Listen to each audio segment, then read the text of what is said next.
In the last episode, you put that bit of sort of lagniappe bonus footage at the end.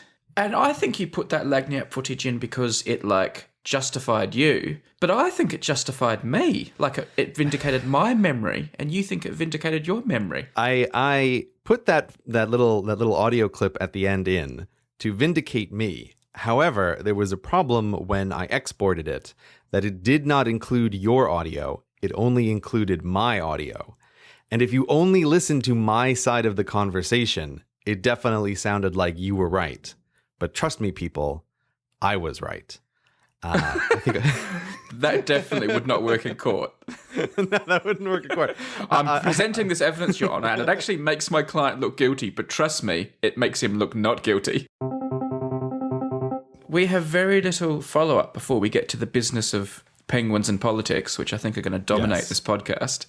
Yes. We talked about emoji and my ignorance of emoji, and to sort of set the record straight and help me better understand how emoji works, rather embarrassingly, everyone has been pointing out a video on the Computer File channel, which of course is my channel. But I must hasten to point out, I do not make all the videos. In fact, I make hardly any of the videos on there, and I do not watch all of the videos on there. It's run by my friend Sean, and he made the video with Tom Scott all about emoji, which I had watched some of, to be fair, but kind of had forgotten bits of it. So when everyone's saying, Brady, how can you not know this? You've got a whole video that you made about it. I have not made a video about it. A video was made about it on my channel, but not by me. So it is a bit awkward and embarrassing, but it's not like I made the video and then forgot all this stuff. To be fair, though, you could not possibly be expected to remember everything that has happened in all of the videos that you have made. How many topics have you covered for which you retained no knowledge now? I mean, it must be hundreds of topics. That is, I guess it will have gotten to the point now where there are videos I completely have forgotten having made. But I will also say that I am sometimes caught out slightly embarrassed in conversations for the same phenomenon where someone is asking me about a detail of something in my video, and of course I have made vastly fewer videos than you. And I find that my brain almost just dumps a huge amount of the knowledge that I have acquired once the video making process is over. yeah. And so I am really aware of how, if I'm ever thinking about linking back or vaguely referencing one of my videos, I will have to watch that video again because I can't remember all the stuff that I researched about it. Like, I'm just to pull one out of the air. I remember putting together a video about how the primary election system works in the United States, and I remember being very interested in that. And today, I could not confidently tell you very much about the details of how that works. I would need to reference my own video, even though I made it. So these things can slip through the mind, even if you do create them. The thing that's even worse is I actually still haven't gone back and watched it all. I was going to say, are you about to enlighten me on the process by which emoji are selected? No. I'm just going to recommend a fantastic Computer File video featuring the brilliant Tom Scott. It was a really good video. It has been a good one. It is a good one, but Tom is very good. He puts together a lot of good ones. Yeah, but I still haven't gone back and watched it. But speaking of YouTube, we only have one more follow-up item here. Yeah, I think this isn't even really a follow-up item. We basically have a tiny segment now, which is called YouTube Half-Assery. We can't have a segment that I can't pronounce, Gray. You just make me look bad every week. Half-assery. There you go. It's perfect. It's perfect, Brady. Don't overthink it. You're doing great. This isn't exactly half-assery so much as just like a complaint that I want to formally lodge with YouTube. Okay. And it is I'm not exactly sure how new it is, but it is their autoplay feature now. Are you familiar with this new autoplay feature, Well, Brady? I thought autoplay was really old, and then it went away. And has it come back, or is this different to what I'm thinking of? You're going to have to help me out here. Okay, so what they have had for a long time, and what I believe they used to call autoplay, was if you link to a video that is in a playlist, the YouTube will automatically play the next video in that playlist. Okay. But it feels like within the past 6 weeks or so, if someone sends you a YouTube video and they say, "Oh, here, watch this funny cat video," and you click on the link, right, and there's a cat doing something funny for 10 seconds, the instant that video is over, YouTube automatically starts playing another video. Don't they give you like a 10-second countdown or something? But it's really hard to figure out where to click? Or... There's a little dial on the screen that counts down from 5 Or maybe it counts down from 1. I don't know. Whatever it is, it seems to go by so fast. And it's really hard to figure out what to click to stop it. Yeah. Yeah, and I know that I have done it wrong almost every time because I think like the center of the circle has a little triangle which says like play, like, oh, do you want to skip this countdown and just immediately watch? I know I've messed it up many times trying to not play the next video and always end up playing it anyway. But I find this feature just so anti-user is the best way to put it, or it's user hostile. Nobody would request this and say, oh, you know what I would love? I would love if every time I went to a YouTube video, it also showed me a random YouTube video that I did not request. Nobody would want this. There is one person who may request that. You. Because like if someone has just watched a CGP Grey video, I think it's more likely than not the recommended next video will be another CGP Grey video. So actually, if anyone benefits from this, it's you and me. I don't think it is, because as far as I can tell, when I have occasionally watched YouTube videos that have been produced by any of the people in our circle who make educational videos, the next video just seems to be random. Okay. It's not like if I watch a Smarter Everyday video, the next one is a Smarter Everyday video as well. Right. It's bizarre. It's absolutely bizarre. And they're using their who knows, whatever it is, their magic algorithm to select a video out of the ether for you to watch next. It's just such a hostile system. And I know what YouTube is doing. Like the only reason something like this happens is I have to imagine a bunch of board members at YouTube sitting around smoking their cigars, right, in a dimly lit, evil-looking meeting room saying, we need to inflate view numbers for advertisers so we can make more money. How can we best do this? I know. Let's make sure to randomly start playing videos at every possible opportunity. And, oh, will users love it? No, users will hate it, but it'll definitely at least double our view numbers, which will also double our revenue. When I think of this feature, that's how I imagine this went down in a meeting. Like, I would love to hear from YouTube. Tell me, YouTube, what do you think is the benefit to users of this feature? I have a very hard time imagining a convincing argument for that. Well, of course, I can imagine what they'd say. They'll say, oh, it's helping them discover new and amazing content they would never have otherwise have found. We are using our clever algorithm to navigate them through the jungle and help them find the best possible content. I can easily imagine what their lame answer will be. Yeah, I'm sure that's what they would say, but their mouth would just be smelling like bullshit the whole time they were speaking. That's all it would be. It's like, oh, God, can you please turn away? Like, don't talk to me directly when you're saying this. I must admit, I felt a bit dirty even saying it. Because it is dirty. It's a lie. It's a lie that you tell yourself and that you tell others. Netflix are the masters of this. I mean, you need a degree in computer science and the reflexes of a jaguar to avoid the next film or the next TV show starting at the end of a Netflix show. Like, because the screen shrinks and they say, this is going to start in 10 seconds. And you're like, you've got your little, like, Apple remote or your computer going, oh, which button do I click here? How do I stop it from, oh, the next one's already started. It's very funny that you mentioned this, because I was actually going to use Netflix as the counterfactual to this. We have recently signed up with Netflix, and we've been using it a little bit. And I actually really like their autoplay feature when you're binge watching television. Of course. Right? I think that like that is nice. That is exactly what I want. It's like, hey, guess what, Netflix? You're right. I do want to watch the next episode of Daredevil. Please just keep it playing on the screen. Like let's work our way through this. I don't watch movies very often on Netflix, though, so I don't know. Do they start playing a random movie when your movie ends? I don't think they do. I'm applying it more to TV as well, like when I'm watching something, like at the moment we're watching The Good Wife, and you always get the next one straight away. And I'm going to quote you back to you. I remember you talking about Kindles, I think it was, and finishing a book and saying, can't I just have a few seconds to just absorb what happened and think about it and not have another book like recommended to me immediately? I think that's what Netflix do. At the end of an episode or a show, when something's just happened and you've had a finale, I feel like I want just a few seconds to absorb it, or maybe turn to my wife and talk about what just happened. Not be sort of panicking, trying to think, oh no, how can I stop the next one starting? I don't want to catch the first few seconds of the next one because it might spoil something or ruin the moment. Like, And I can't believe you don't think that. I can't believe you don't think, hang on, guys, just give me a second. Or at least let me make a simple command to say, let's have the next episode. Don't just shove it at me. Don't throw it at me before I've had time.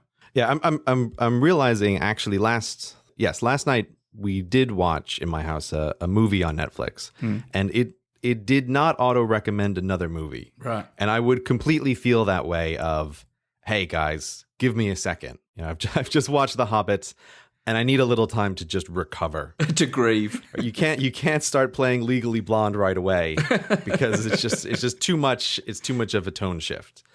All right, so they don't do it with movies, but with TV, and particularly I feel that a lot of the Netflix TV is designed to be watched right in a row.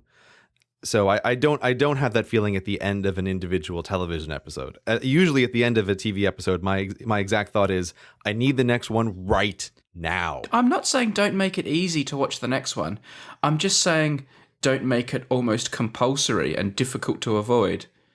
Because I always have, like my wife will be saying, quick, stop it before it, and I'm like, I don't know where to click, I don't know how to stop it, and like the next one has started before I figured out how to work my Apple remote, and I'm the wrong angle for the infrared, and I'm like, oh no, the next one's already started, and like, oh. So everything about this to me is really funny because, one, I love the notion of the technological problem as being 50% of the problem in your house. TV setups, like actual physical TV setups, are always very difficult about which remote and what's the input and how to do this. And I don't live my life like that, where I'm almost always watching Netflix just on an iPad with my headphones, and so I can just reach out with my hand and exactly press the button that I want, and there's none of this remote nonsense. Or when my wife and I watch TV, we don't actually watch it on a TV, we just have an iMac that functions as a television, so it's just the big computer. But yeah, once you have remotes in, yes, there's going to be panic and problems and things are going to go all wrong. And it seems like maybe you are more susceptible than that to most people. But I don't think Netflix are as evil as the way YouTube are doing it, but I still think they haven't nailed it, and I think you're being too kind on them.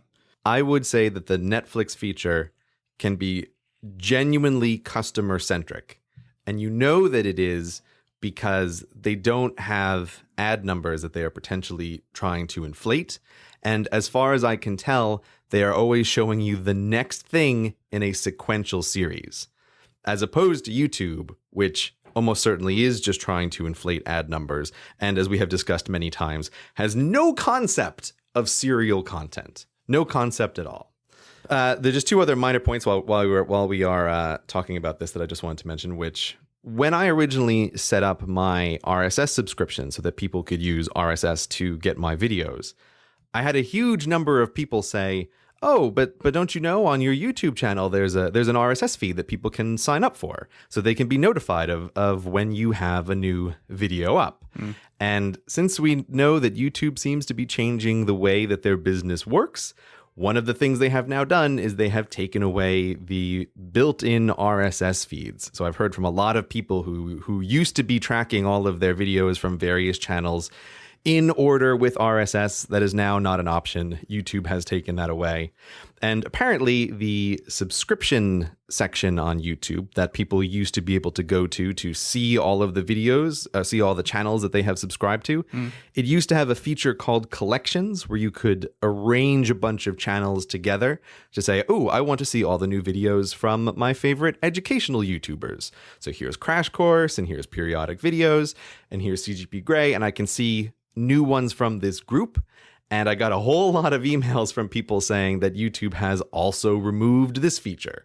So it's so clear, like piece by piece, YouTube is taking away all of these little abilities for the user to control and keep track of their own viewing experience. And they just keep pushing more and more of these features that sort of do it automatically, or they want to try to handle it for you. And I don't like that. I don't like that at all. I just want to say, do keep watching our videos on YouTube, though, people. I feel like we spend all our life telling people how awful YouTube is, and yet it's like our job. Well, you can watch my videos on RSS or on YouTube. I'm perfectly fine either way. Please don't send Brady and I tweets or emails about how you can turn off the YouTube autoplay feature. I am very aware that this is a possibility. I'm sure Brady knows that you can turn off the YouTube autoplay feature as well. But there are many reasons why it won't work unless you're logged in or it's remembered your preferences or you use a different browser. So we're just complaining about it because we come across it kind of a lot. But yes, I do know that you can turn it off, but you'll still run into it even if you try to avoid it. Cool. I'm just trying to avoid a million emails. All right, well, good luck with that. Yeah, they've already been sent. That's the problem. I didn't say it in the beginning. So we've already gotten them, and people never send the, oh, I'm sorry email, which actually I wouldn't want anyway because it would just double the email load. This week's episode of Hello Internet is brought to you by Harry's.com.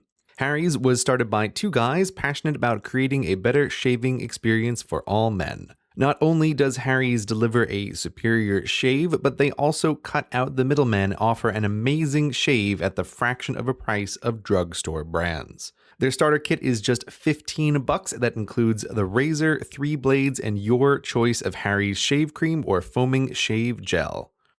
As an added bonus, get $5 off your first purchase with our code HI. That's just the letters HI. With that code, you get an entire month's worth of shaving for just $10. And it's a real $10. Shipping is always free. They don't charge you at the end $20 shipping for a $10 product. It's just a straight, clean $10 price. They are high-quality, German-engineered blades, and they care about the quality of their shave, which is why they bought and own the German factory that makes them. And I also noticed when checking out their website, you don't just have to buy Harry's online. There's also now a Harry's Corner shop that's in New York. It looks pretty cool. There's a giant H on the floor. It's very slick layout. If you're in New York near 64 McDougal Street, you should go check them out. Tell them Hello Internet sent you. So once again, if you are looking for the superior shaving experience at a fraction of the price, go to harrys.com and use our offer code HI to get your first very good looking shaving kit. What a weekend we had. I saw a whole lot of you, Brady. That sounds rude. We finally had our long-awaited Star Wars Penguin Bristol Zoo David Prowse Meet Hello Internet extravaganza. Yes. It was held on... Extravaganza is the word. It was Saturday, May the 9th. And only a small number of people were there. And at the risk of being a bit mean to the people who wanted to come but didn't get tickets, I think we should talk about what a fun day we had and tell people a bit about it. The good and the bad, the highs and the lows, the laughs, the tears... The good times, the bad times. Any other opposite things I could say? I don't know where you're going with this. And also, it didn't to me seem like a small group of people. There were like 40 people there all told. Yeah, but a lot more people wanted to come who didn't get tickets. Okay, yes, I guess if we're looking at the set of people who wanted to come versus the set of people who came, it was a small number of people. But I'm thinking of it from the perspective of, oh, you and I, right? We show up at the zoo, and there's a crowd of 40 people standing around. That's a lot of people. I guess. I live near Bristol. Yes, you do. You came up on the train, you and your wife, you came up and met with us, and we went for lunch, and you walked over the Clifton Suspension Bridge, one of my top 5 favourite bridges, and you got to see it. I was very impressed with the Clifton Suspension Bridge. It looked very nice, even though half of it was under renovation at the time. You took a photo. Were you doing that just to sort of to humour me, to make me feel good, or did you actually want a photo of it? I would never humor you in such a way, Brady. I thought it was great to get a photo of you and I in front of the bridge. Yeah? I thought that was really good. Oh. You know, and you have to remember the day. This is the thing. You need the photographs, otherwise future you will never remember what past you did unless you have photographs. That's true. I'll be saying, Gray, you never came to the bridge, and you'll be saying, yes, I did, and I'll be going, no, you didn't, and then you'll say, well, look at this. This is why we need proof. Right. I do this all the time. I take pictures of stuff just to remember that it happened at some point. Right. So yeah, I wanted to get us on the bridge, and okay. it was the world's most lovely day to walk across a bridge and go to the zoo. We really lucked out with the weather, which was nice. We did indeed. So we arrived at the zoo, and we met with all the various people who had come along. Mm-hmm. And the first part of the day was a zoo expert whose name I believe was Nigel. He was like a curator of birds, and he gave us all a special little talk about the penguins because this whole day was raising money for African penguins, the conservation of them, which is done at the zoo and down in South Africa. And at that point, the first surprise of the day was sprung upon you. You know I like surprises. I know. You like surprises and you like being given objects, and those two things both happened. Much to my surprise, you had sneakily arranged for a penguin to be named after me at the zoo. Is that the best way to describe how this came out? Indeed. I was almost overwhelmed and confused when it happened, and I was trying to think, who did this?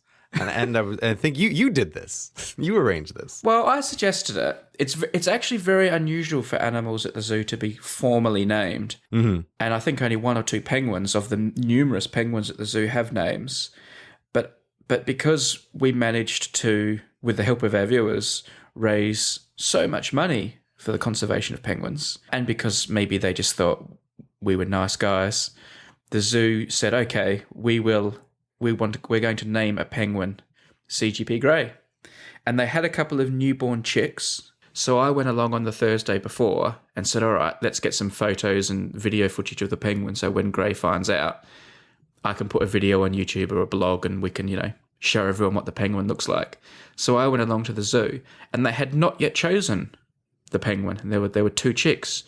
So I turned up at the enclosure with the keepers and they said, all right, well, which one are we going to call CGP Grey? And the decision was made so easy by the fact that there was one big, fat, very grey, fluffy penguin called Grey with a grey number tag on its wing, just sitting there next to its dad, doing nothing. And the other one was nowhere to be seen. The other one was off having adventures. So I said, I'm going to choose that one. The other penguin having adventures is informally named Brady. Well, that's not the case, but the big, fat, slow one doing nothing, procrastinating. Yes, is this how you think of me? Yeah, asking for its father to vomit into its mouth. That is CGP Grey. So, and I will tell you, the penguin that is named after Grey, or is named CGP Grey, is the one wearing the wing tag number A20583. You'll need binoculars or very good vision to see because the tags are very small. So that is you, and there's a certificate. They gave you an official certificate to do it, and there's these official database of zoo animals, and that's going to be officially amended to have your name on it, so it becomes the real deal. But the thing I didn't tell you, and the thing I only just found out, is we don't actually know what gender CGP Grey is. And that is not something we will find out until it has its 6-monthly health check, when they take a sample and send it off. They don't lift up the feathers and have a look. They do it with science. So in about 4 months' time, we will find out if CGP Grey, the penguin, is a boy or a girl. And presumably by that time, it'll be more of a black and white penguin, not such a grey penguin like it is at the moment. When you say they do it with science, do they do it with a DNA test? Is that what you mean? I think so. I think they take a bit of blood and they also take feather samples and they do it with that. So I'm presuming they must just do it with DNA. You know about chicken sexers? Yes. But what do they do? What's the skill to that? The skill to being a chicken sexer is being able to quickly identify the sex of a chicken. And there are some very funny videos of chicken sexers at work, picking up chickens very quickly, pulling up some feathers, and then putting them in a pile, whether they are male chickens or whether they are female chickens. Yeah. See, I thought they'd do that with the penguins, but I think they like to touch them as little as possible, and keep it real. I'm sure CGP Grey, the penguin, would also prefer to be touched as little as possible. Yes. So if people go to the show notes, hopefully by the time this goes out, I will have got Mike together properly with Grey, and we'll have pictures available, and there's a little video of the penguin. But the challenge I want to throw down is I want people to go to Bristol Zoo and take their own pictures or have a selfie with CGP Grey, the penguin, in the background. And if you do that and sort of tweet it or email it or whatever, you are going to get the love, at least from me. Maybe even from Grey. It's going to be quite a challenge to find that penguin in that enclosure. Yeah, I mean, first of all, you got to go to Bristol Zoo. So, but even once you're there, this is people going to be the hardest Where's Waldo ever. Yeah, especially when Grey grows up a bit and looks like all the other penguins. At the moment, he's quite unique because he's fluffy and grey, and all the other penguins are black and white. But in a few months, when he becomes black and white, you're right. That's going to be hardcore. It's basically the challenge is on easy mode now, but so if you want to practice while it's easy, now's the time to go. And then you can go later and show off your amazing penguin identifying skills later on. Because the zookeeper did say that all of the penguins eventually develop a unique pattern of black spots on the front of their chest. Indeed. So maybe someone, when CGP Grey is an adult, can find him or her and take a picture and show us the unique pattern of spots on CGP Grey. Do you feel any kind of attachment or bond? Like, are you now curious about sort of this penguin's future, or are you just like, whatever, you stupid Brady? Or are you going to be like, do you think you'll go to the zoo again to see it or anything? This is the crazy irrational thing that does work, where I think, oh yes, for nonsensical reasons, I do feel like I hope that penguin turns out okay. I hope he has a great life in the zoo or in South Africa if they reintroduce him into the wild. I don't know if they do that. I don't think that will happen to that penguin. It could get transferred to another zoo, but I don't think they would release that to the wild. I don't know. I don't even know what I'm talking about. I feel like CGP Grey the penguin would vastly prefer the easy zoo life than living in South Africa. That might be much harder. I have already told them that I want to go along and film the 6-month health checkup when they do take him in and take blood and feathers and stuff. And I have also told Grey that I'm gonna take some extra special pictures and do extra updates for the for our Patreon supporters. So if you follow Hello Internet on Patreon, you will occasionally get like an extra high res picture and like health updates and stuff. Mainly because I think only those people are kind of interested enough to be subjected to such minutiae of our life. I think that is an excellent thing to put on the Patreon. Yeah, I was more flattered than I expected to be, and it was a very nice, if quite surprising and slightly derailing for a few moments thing to have done to me. So thank you very much for that, Brady, and of course thank you to the zoo for doing it. Have you told your family about it yet? Okay, so I did tell my family about it. And particularly when I was telling my parents, the very first question out of their mouth was, why didn't Brady get a penguin? That was the first question. Well, I'll tell you what, I am more than happy for you to have the penguin because I find that far more amusing. But I will say something that happened later on and ruin the chronology of the day, because later in the day, the zoo actually did spring a surprise back on me. Mm-hmm. And it wasn't that they've named a lion or something after me, but what they do is they do have a very limited number of animals that people can adopt. Mm-hmm. And for example, in the penguin enclosure, there's one penguin that everyone adopts. I think it's called something like Polly or something like that, Polly the penguin. But they made a special exception, and they have made me the official adopter of CGP Grey the penguin. And actually... Oh, look at that. I have this in front of me here. Hang on. It's in a box, so I have to open this box. But I have an adoption certificate, which I'm holding in front of me, and we'll put a scan on the notes and stuff like that. Certificate of adoption. This is to certify that Brady Harron has adopted CGP Grey the penguin. And I've got you have parental responsibilities. I know. I've got all these birth certificates, and it's really like official looking document. It's really nice. It's somewhere between a real birth certificate and having a Cabbage Patch Kid, but anyway, that's fantastic. So I was not left out. You may have a penguin, but I have the adoption of you. Mm-hmm. So everyone was a winner, and everyone came away with a little certificate. I will keep mine and probably display it in some way. What Grey will do with his, well, who knows? Who knows? Who knows if he even still has it? But I'm sure he does. I'm sure even Robot Grey couldn't throw that one in the trash. It is in my wife's handbag as we speak. Oh, she's going to carry it everywhere, is she? Like, maybe that's the plan. Maybe. I don't know. Maybe. I don't know. We'll have to figure it out. Anyway, it was a really fun little moment. It was really good. We then and I cannot tell you how beautiful the weather was. We then went into the penguin enclosure and went to like the public talk. And like another zookeeper came out and like did the talk to everyone about penguins while they were feeding them fish and stuff like that. CGP Grey was just hiding in the corner with his mum or dad. He or she did not partake of the fish because Grey's too young for that sort of thing. But all the other penguins were just freaking out and eating tons and tons of fish.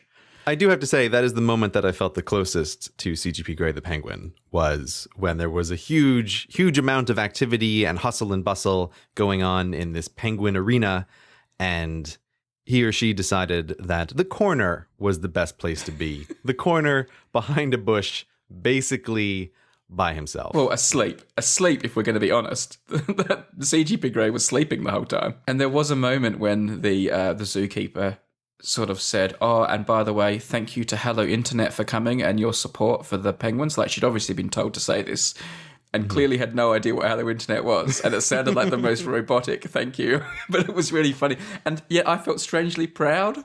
Like, I was like, oh, wow, like we're a real thing now because a zookeeper said us to a crowd of people. And I just said, this was all your doing, Brady. No, I had nothing to do with that. Pulled this whole thing together. I mean, the day, like, you made the day happen. And you should take pride in the that. zoo, mate. The zoo did all the organising. I just barked a few instructions and gave a few tips and said, oh, it'd be funny if you named a penguin after Grey and stuff like that. It was Abby from the zoo who did all the actual work.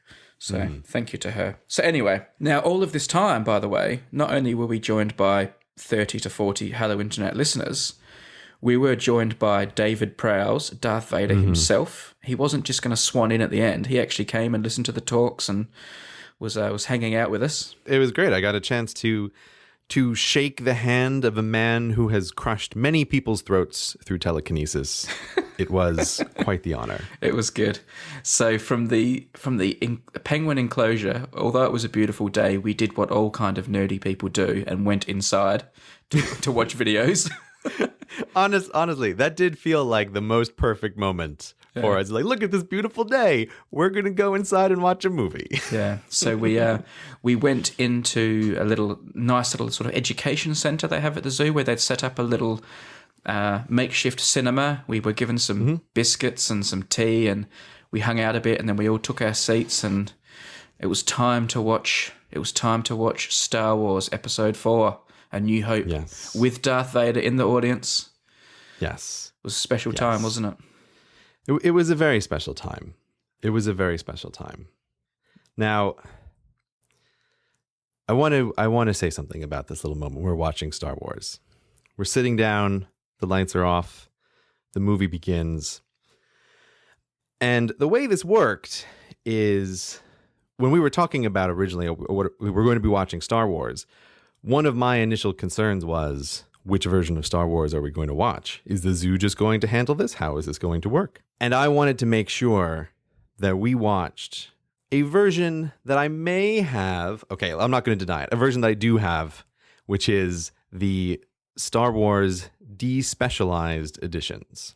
So, for people who may be unaware, the despecialized editions are this kind of amazing piece of work where I think it's a team of people have gone through and done their best to collect as much of the original footage that has been made available from Lucasfilm from the original Star Wars, and kind of correct the colors and clean it up, but also take out all of the George Lucas special edition nonsense stuff that was added in, what was it, the late 90s, I think was a special edition? I'm not 100% sure. Well, there were a few different special editions, weren't there? It was kind of, the meddling was kind of done in stages.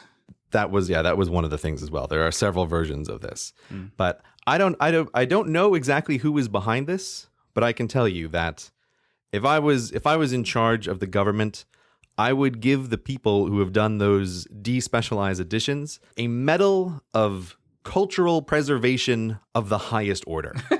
It's an amazing piece of work to see.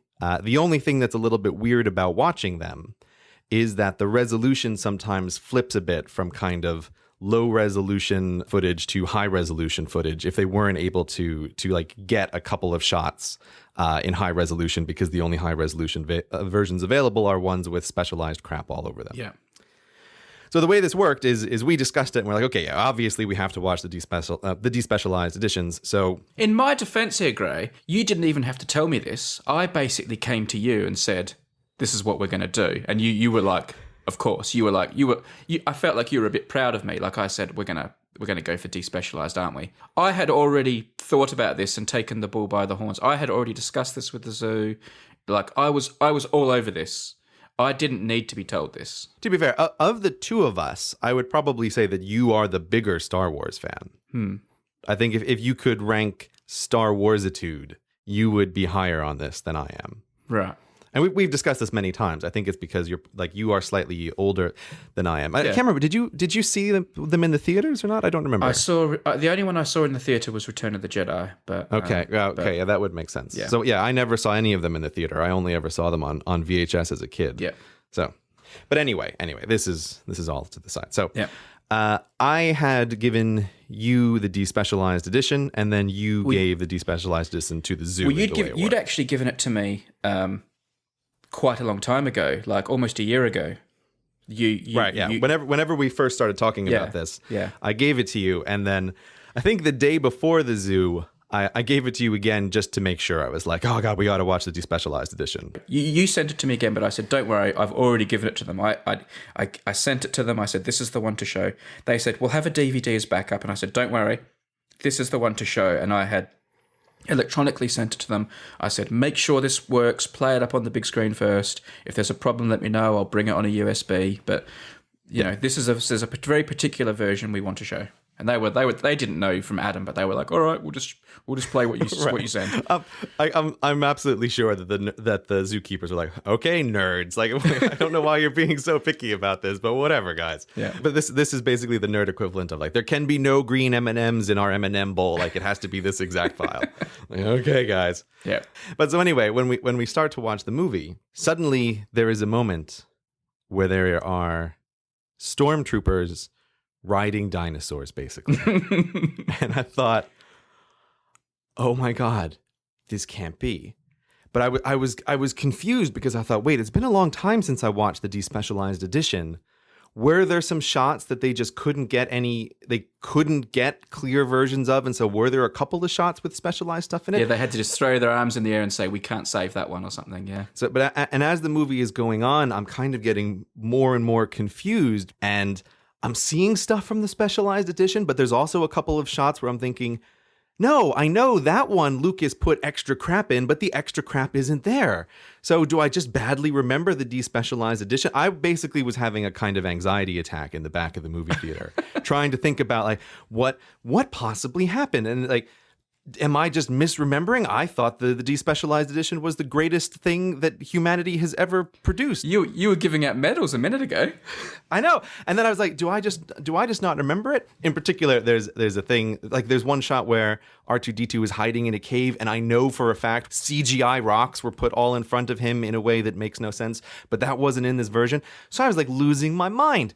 And I thought, oh my God, I don't know what's happening. But as it was going on, it became more and more clear, especially when a dinosaur walks in front of the screen and literally blocks out the entire frame for a couple of seconds. Yeah. I was like, okay, no, this is definitely the special edition. Yeah. Or a special edition. Yeah, a special edition. Yeah. And I thought, I don't know how this happened.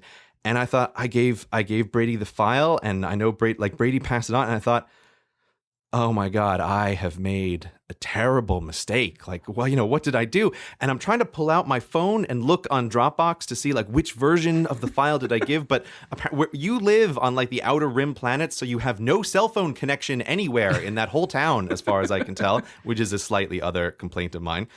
But so I couldn't get Dropbox, and I was freaking out. I just couldn't believe it. And then we get to the scene, oh God, where Han Solo is talking to a CGI Jabba the Hutt and steps on his tail, and there's like a squeaky sound when he steps on his tail. And I swear, when that came on screen, I had to leave. I had to step out. I couldn't deal with it. I pretended like I had to go to the bathroom. I really didn't. I just had to walk out of the room for a minute and like catch my breath and not also watch that absolutely horrible, horrible scene, doubting myself. And I thought, I somehow messed this up. And all I was thinking of is one of our earlier conversations where I talk about how I don't have any regrets. This is going to be one of the things that I will regret until the end of time. I made people watch the specialized edition. Not only that, I made David Prowse, Darth Vader himself, watch the specialized edition.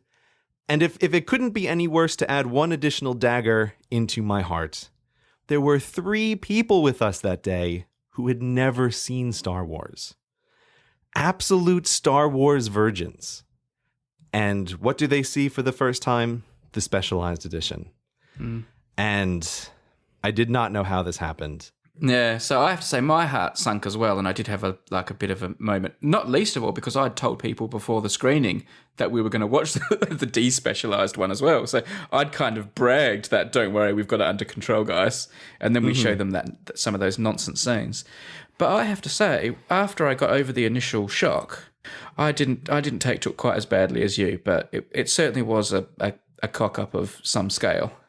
The thing that is amazing is the movie, from my opinion, like it still shines through the special edition, right? And it is still definitely enjoyable. There's one thing that I wonder. So I've occasionally heard that younger people cannot tell the difference between the original Star Wars movies and the prequel Star Wars movies, which is always horrifying to me whenever I hear this, that there's kind of no distinction drawn. And as we were watching the Specialized Edition, I thought, I can kind of understand maybe why that would happen, because everything that has been added in the Specialized version is like the same kind of just childish or distracting stuff that is all over the screen that just doesn't need to be there, that doesn't add anything to the plot. Yeah, he sprayed some of that crap all over the good stuff so it matched the bad stuff. Yeah, and I was watching it and thinking like, oh yeah, I could see how the tone of these movies is much less different if you're watching the Specialized Edition, at least in the very beginning of Star Wars. So when Gray says Specialized Edition, as he keeps saying, he means Special Edition. Yeah, Special as Edition. opposed to despecialized, but yeah. That's my bad. Oh, no, I know. We know what you mean. I would be curious for feedback of people who've seen that as the first time. Like, do they notice all of this stuff? Does this detract? Like, I would want to do like an A/B testing on groups of the population who haven't seen Star Wars and see what do they think of the special version versus the despecialized edition. Like, does it make as much of a difference as I feel that it makes? Or what I almost don't want to admit, but is possibly quite likely, am I just extremely sensitive to the changes because I love the original version so much? Well, I would be really curious to know. I'm going to say, to my credit first, I knew it was the wrong edition well before you did. Like, I was very attuned to some very subtle differences early on. Like you, I was thinking, did the despecializers, have to make some compromises? But I knew something was wrong very quickly. So I'm going to say that to my credit, to big myself up as a Star Wars fan. Oh, well, yeah. You noticed a scene difference that I would never have noticed. Yeah, I noticed sort of that the sky was different in a scene and things like that. So I'm thinking, I'm Mr. Star Wars hero for that. But just to bring things back down to earth for everyone, and I'm sure people have guessed this by now already, it was me who cocked up spectacularly. I supplied the wrong file. Because after the film, I went up and checked, did they put a DVD in or something and not use my file? And the DVD they'd bought as a backup was still there in its plastic wrapper. So, and I'd seen them start a computer file, so it could only be the file I supplied. And then it occurred to me what I'd done wrong. We were talking about it in the car afterward, and you realized that you had done a spotlight search for Star Wars. Yeah. And dragged over a file. And apparently you have a copy of the special edition, which is amazing to me. Well, this is... I don't want... And you've watched it enough that Spotlight thinks it's the version you want. Well, no, that's not the case. But anyway, I did have both the despecialized and that special edition. I don't want to incriminate myself, but I imagine I had the specialized edition once when I very quickly needed a Star Wars scene for research purposes. And and probably just that's the only reason I have the despecialized edition is as well. I need it for research purposes, for fair use research purposes. So anyway, I'm working on something like Red Letter Media. It'll never be out, but I'm working on it. No, but anyway, so I took the wrong version, just copied it across and didn't check. But funnily enough, as I look back over the mistakes I made, there was an opportunity to pick this mistake up. Like an episode of Air Crash Investigation where you look back over the things that went wrong and you find those moments where some engineer could have done something differently or some pilot could have flicked a different switch.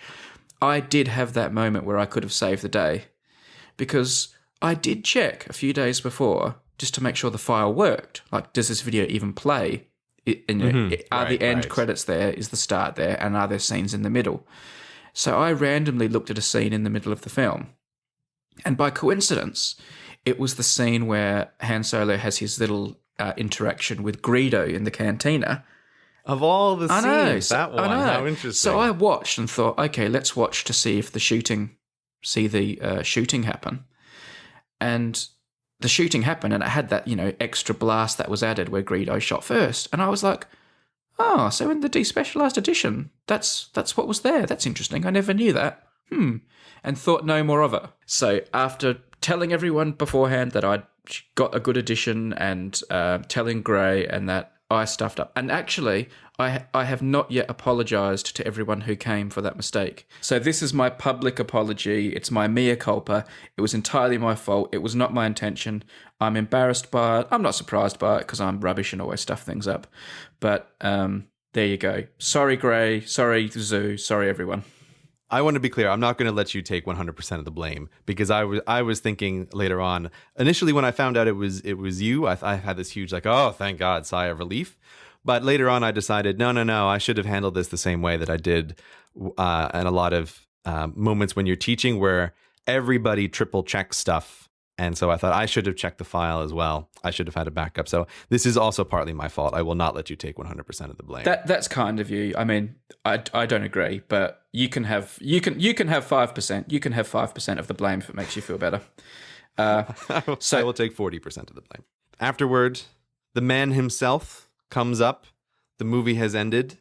We have applauded him. I have to say that was one of my favorite moments from the day. Is the very first scene when Darth Vader steps onto the starship. Everybody spontaneously just let out a big clap, except I think you booed. Did you? Someone booed. Yeah, I booed because I thought it's like the villain. You've got to boo the villain. Like I thought that was the thing to do, and everyone else was cheering like he was a hero. Just because he's in the room doesn't mean Darth Vader's not the baddie. But Darth Vader is awesome. But that was my absolute favorite moment of the whole day. Is Darth Vader coming on screen is like the man himself is sitting here, and everybody except Brady cheered. And yes, you're right. Booing is totally fine. Yeah. But yeah. So then after the movie, he went up to the front and he was taking questions, and it was great. Yeah, isn't he a charming man? He is a very charming man. Very charming man. Yeah. So he actually said, I do not believe this. I do not believe this is true. But he said was only the second time he'd watched the whole film from start to finish. Yeah, I was squinting my eyes at that answer. I thought, I'm not sure I 100% believe this. I mean, I can imagine maybe he's just watched it in fractions like a million times, but doesn't ever watch it from start to finish. But that is quite possible, actually. That is quite possible. But anyway, that's what he said, and we'll take that as our exclusive line. Our public policy will be, we watched Star Wars with David Prowse for the second time he had ever seen the film. Yeah. And he told us some nice little anecdotes and bits and pieces, and I guess we'll leave those for the people in the room to enjoy and savour because they were the lucky ones to be there. And then he posed for a bunch of selfies and signed autographs for people. I saw your wife went up and got a selfie with the man, I noticed. It was great. You and I got a photo with Darth Vader as well. Definitely. I wasn't going to miss that opportunity. Yeah. And then once David had done his duty for the zoo and for us, he was able to depart and or go spinning off in his TIE fighter, however you want to imagine it. In fact, my favourite part of the day was earlier on when there was a bit of like a traffic jam and we were outside and like I was trying to get out of the way and David was following me on he had like this motorised scooter because he's got a leg injury. And he was following me, and it was like I was being followed by Darth Vader in a TIE fighter. Stay on target. Stay on target. So anyway, he and his wife departed. We were very grateful to them.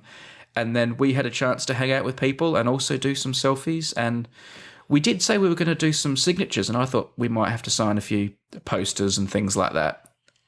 What I did not expect was the incredible amount of technology we were asked to sign. By my count, I signed 2 Kindles, one with a keyboard, one the beloved Paperwhite, 3 iPads, and 5 or 6 phones. Yeah. It was very expensive signing. I was very nervous for this. When someone hands you their phone, I remember this in Alabama as like, oh, ha ha ha, 1 or 2 people had to sign phones. But then to have a line of people who are holding their iPads or phones, it's like, this is this is a lot of pressure not to mess this up, to do a good signature. Yeah, because I reckon I don't know. I must mess up 1 in 3 signatures. Yeah. Yeah, if I have a video of me doing a time lapse of signing stuff, of signing posters, and you can see on there, whatever it is, 1 out of 10 or so, you can see that I have to like bin the poster because I apparently can't sign my own name. But you don't have that option when it's like, well, we have 7 iDevices that you need to sign in a row. You need to get it right. It has to be done right. It's hugely pressureful. Yeah. I'm happy to do it. But boy, is it a lot of stress. Yeah. It's a lot of stress. So I felt relief every time someone came up with a poster. It was a bit like, oh, thank God. I'm not going to accidentally ruin possibly one of the most important technological devices in your life with my terrible signature. I felt like a bit of a pretender signing the Kindle. I think it was clearly a cake because you're the famous Kindle complainer, and like they got you to sign it, and then they're like, "Oh, Brady, will you sign my Kindle too?" And I'm like, "Well, okay," but clearly you just feel bad because I'm here and you've got to get me to do it too now. But anyway, I do it. You got to catch them all. You got to catch them all. You need both signatures. All right, yeah, it increases the resale value. People came from very far, and we appreciated all that. Was it Italy? Someone came from Italy. Bunch of people from Scotland.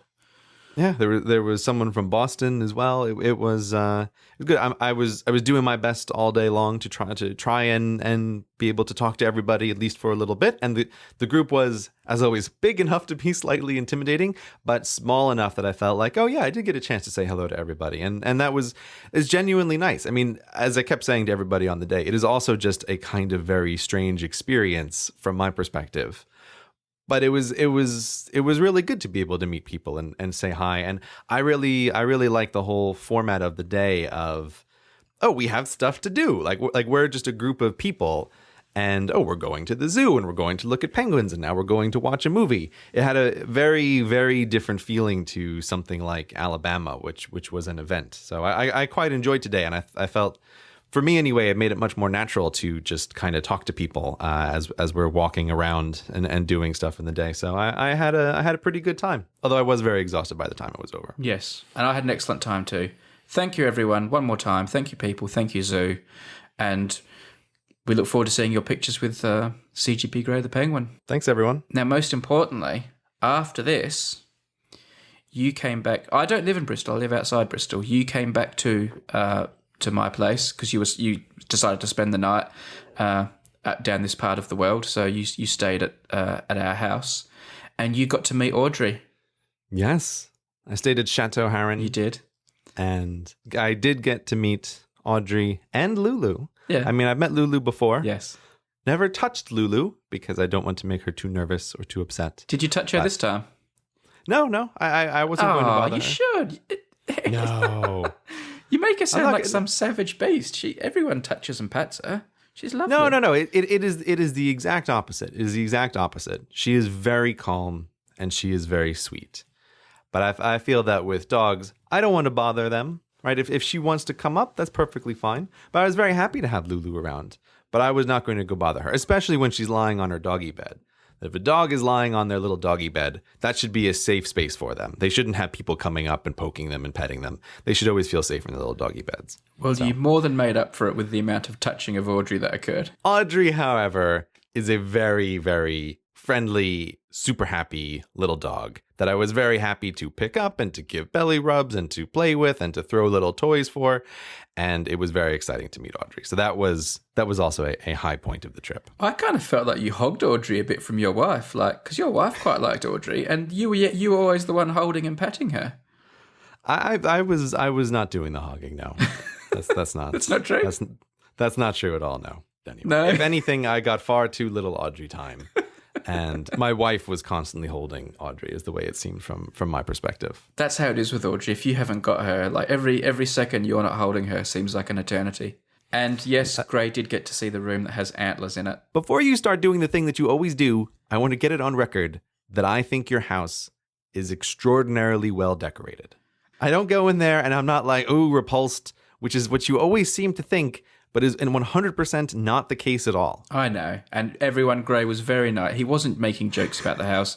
He was very complimentary and he was a lovely house guest. And we had a very nice time. This episode of Hello Internet has been brought to you by Fracture, and if you've not heard of them before, you should really check them out. Basically, they're an online service which lets you print a photo or image directly onto glass. Now, it's a really nifty technique, very cool product for your house. Basically, you'll get delivered your picture, it can come in all sorts of sizes, and it will be all ready to put on the wall with a screw hanger already included and like a special backing. No frames, no messing around, it's all ready to go, really striking. If you'd like to see more, the website is fractureme.com. You can order them in all sorts of sizes, from a small 4.8 to 6.4 inches right up to a big one, which is 28.8 by 21.6. Now, besides your own photos, you can also order artworks. I think it's a really good idea for a gift because it's a really personal thing when you give a friend or a loved one a picture that shares some kind of memory between the two of you. But this has the added bonus of being like a really cool technology. So when you give it to them, it's a bit of a talking point, like, oh, look at that. How does that work? Oh, it's printed on the glass. That looks really cool. Also, since learning about Fracture, I've been thinking about another cool thing you could do. Because basically, I've heard there are lots of business people who order these things and they get like their logos or icons fractured onto glass using this technique. So I was thinking, imagine getting like a fracture or picture or some kind of graphic for every element on the periodic table and then hanging them on your wall as a giant periodic table, like a massive art installation. If you're any good at hanging things in straight lines and lining things up, which admittedly I'm not, I think that would be brilliant, and you can steal that idea. You go ahead and do it. Now, there's a very special offer for you listeners if you order one of these. Go to fractureme.com, so that's all one word, fractureme.com, and then when you check out, enter the code Hello Internet. Hello Internet. That means you'll get 15% off your first order, and they'll know you came here from the show. This is a really cool product. If you actually want to see in action, they've got a nice little video on their website too. So go and check them out, and thank you to Fracture for sponsoring our show. Maybe we should get a fracture of CGP Grey the Penguin. I reckon these fractures are the sort of things Grey would hang in his house too, because they're kind of minimalistic and cool. I have a little paper cut. Oh, you have a paper cut. I do. Brady's paper cuts. Yeah. Oh, yeah. You kind of sang that. So my paper cut is something I occasionally am guilty of too, but there are times when it's more acceptable than others.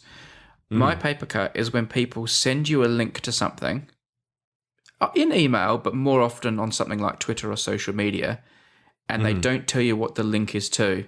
So someone might tweet, "Hey Brady, you should look at this," and there's a link and you cannot tell from the link what it is, or "Have you seen this?" or "You will love this," or I bet you hate this, or "Check it out."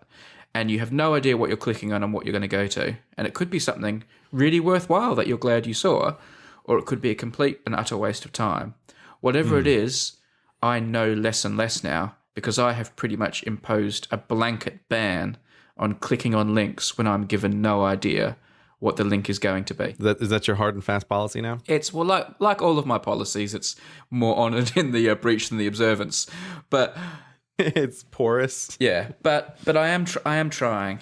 This does not apply to trusted sources. So if Gray sends me a link and says, "Watch this video," and it just says youtube.com/xyz43789, and I have no idea what the video is going to be, I will watch it because Gray is a trusted source.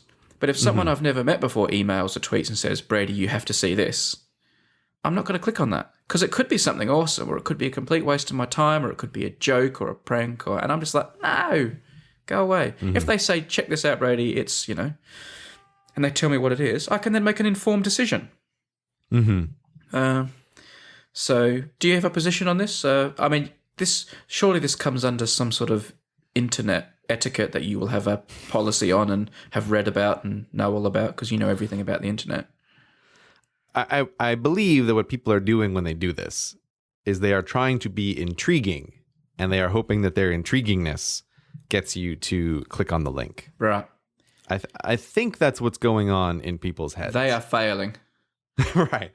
But if anybody has spent a long time on the internet, particularly I feel like the old /dot days, you learn pretty fast. You don't just click on a link, right? Just for fun. You don't want to play link roulette with your eyes and with your brain, because you never know what you're going to see. Yeah. There are things that once you see them, they can never be unseen.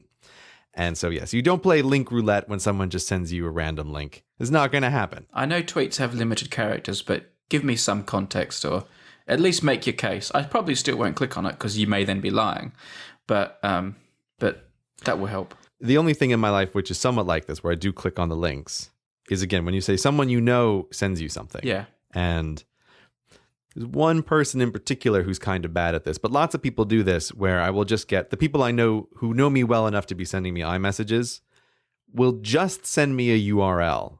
And so it'll just be like a YouTube URL. I cannot stop my brain from always assuming when presented with no context that whatever I'm about to click on is going to be horrible, or that it's going to be some kind of problem that I have to deal with for the rest of the day. Like someone's stolen your video or something. Yeah, exactly like that. Or, oh, look here, whatever. There's a whole universe of things that are sometimes problems that you have to deal with. Yeah. And so whenever I receive a contextless link from someone I know very well, every single time I have a moment of, oh God, what is this going to be? Yeah. And I click on it and it's just, I don't know, maybe someone needs a title for their video, or it's just something that they want to show me. There's no reason that it's anything bad, Yeah. but my brain just assumes that it's going to be bad news and that it's a problem, and it makes me sad. So I do not appreciate the contextless links either. And I try to do them as little as possible, but every once in a while you do. You just send someone a link and then, For fear of you digging through iMessage and then incriminating me terribly, I do feel like I try to do that with you. If I send you a link, I try to put some kind of context on it, as in, I want you to watch this. I made it or something, like so you're not playing that roulette. Yeah, I feel like you're pretty good with that. Yeah. I feel like you're pretty good with that. It's probably because of your policy of not clicking on random links. You're much more aware. That's what I think. Okay. Anyway, that's my paper cut. I don't want to harp on it. I've dealt with it. There's something else that just came into my head the other day, and it's one of those things I wanted to ask you about because you seem to know everything and have an answer to everything. So I thought you'd know the answer to this. Now I'm worried. I noticed for a few days in a row that I know you don't read news sites, so this doesn't actually apply to you, but you're aware that news sites exist and I am aware of the news as an industry, yes. And for a few days in a row, I saw stories about semi-famous people dying.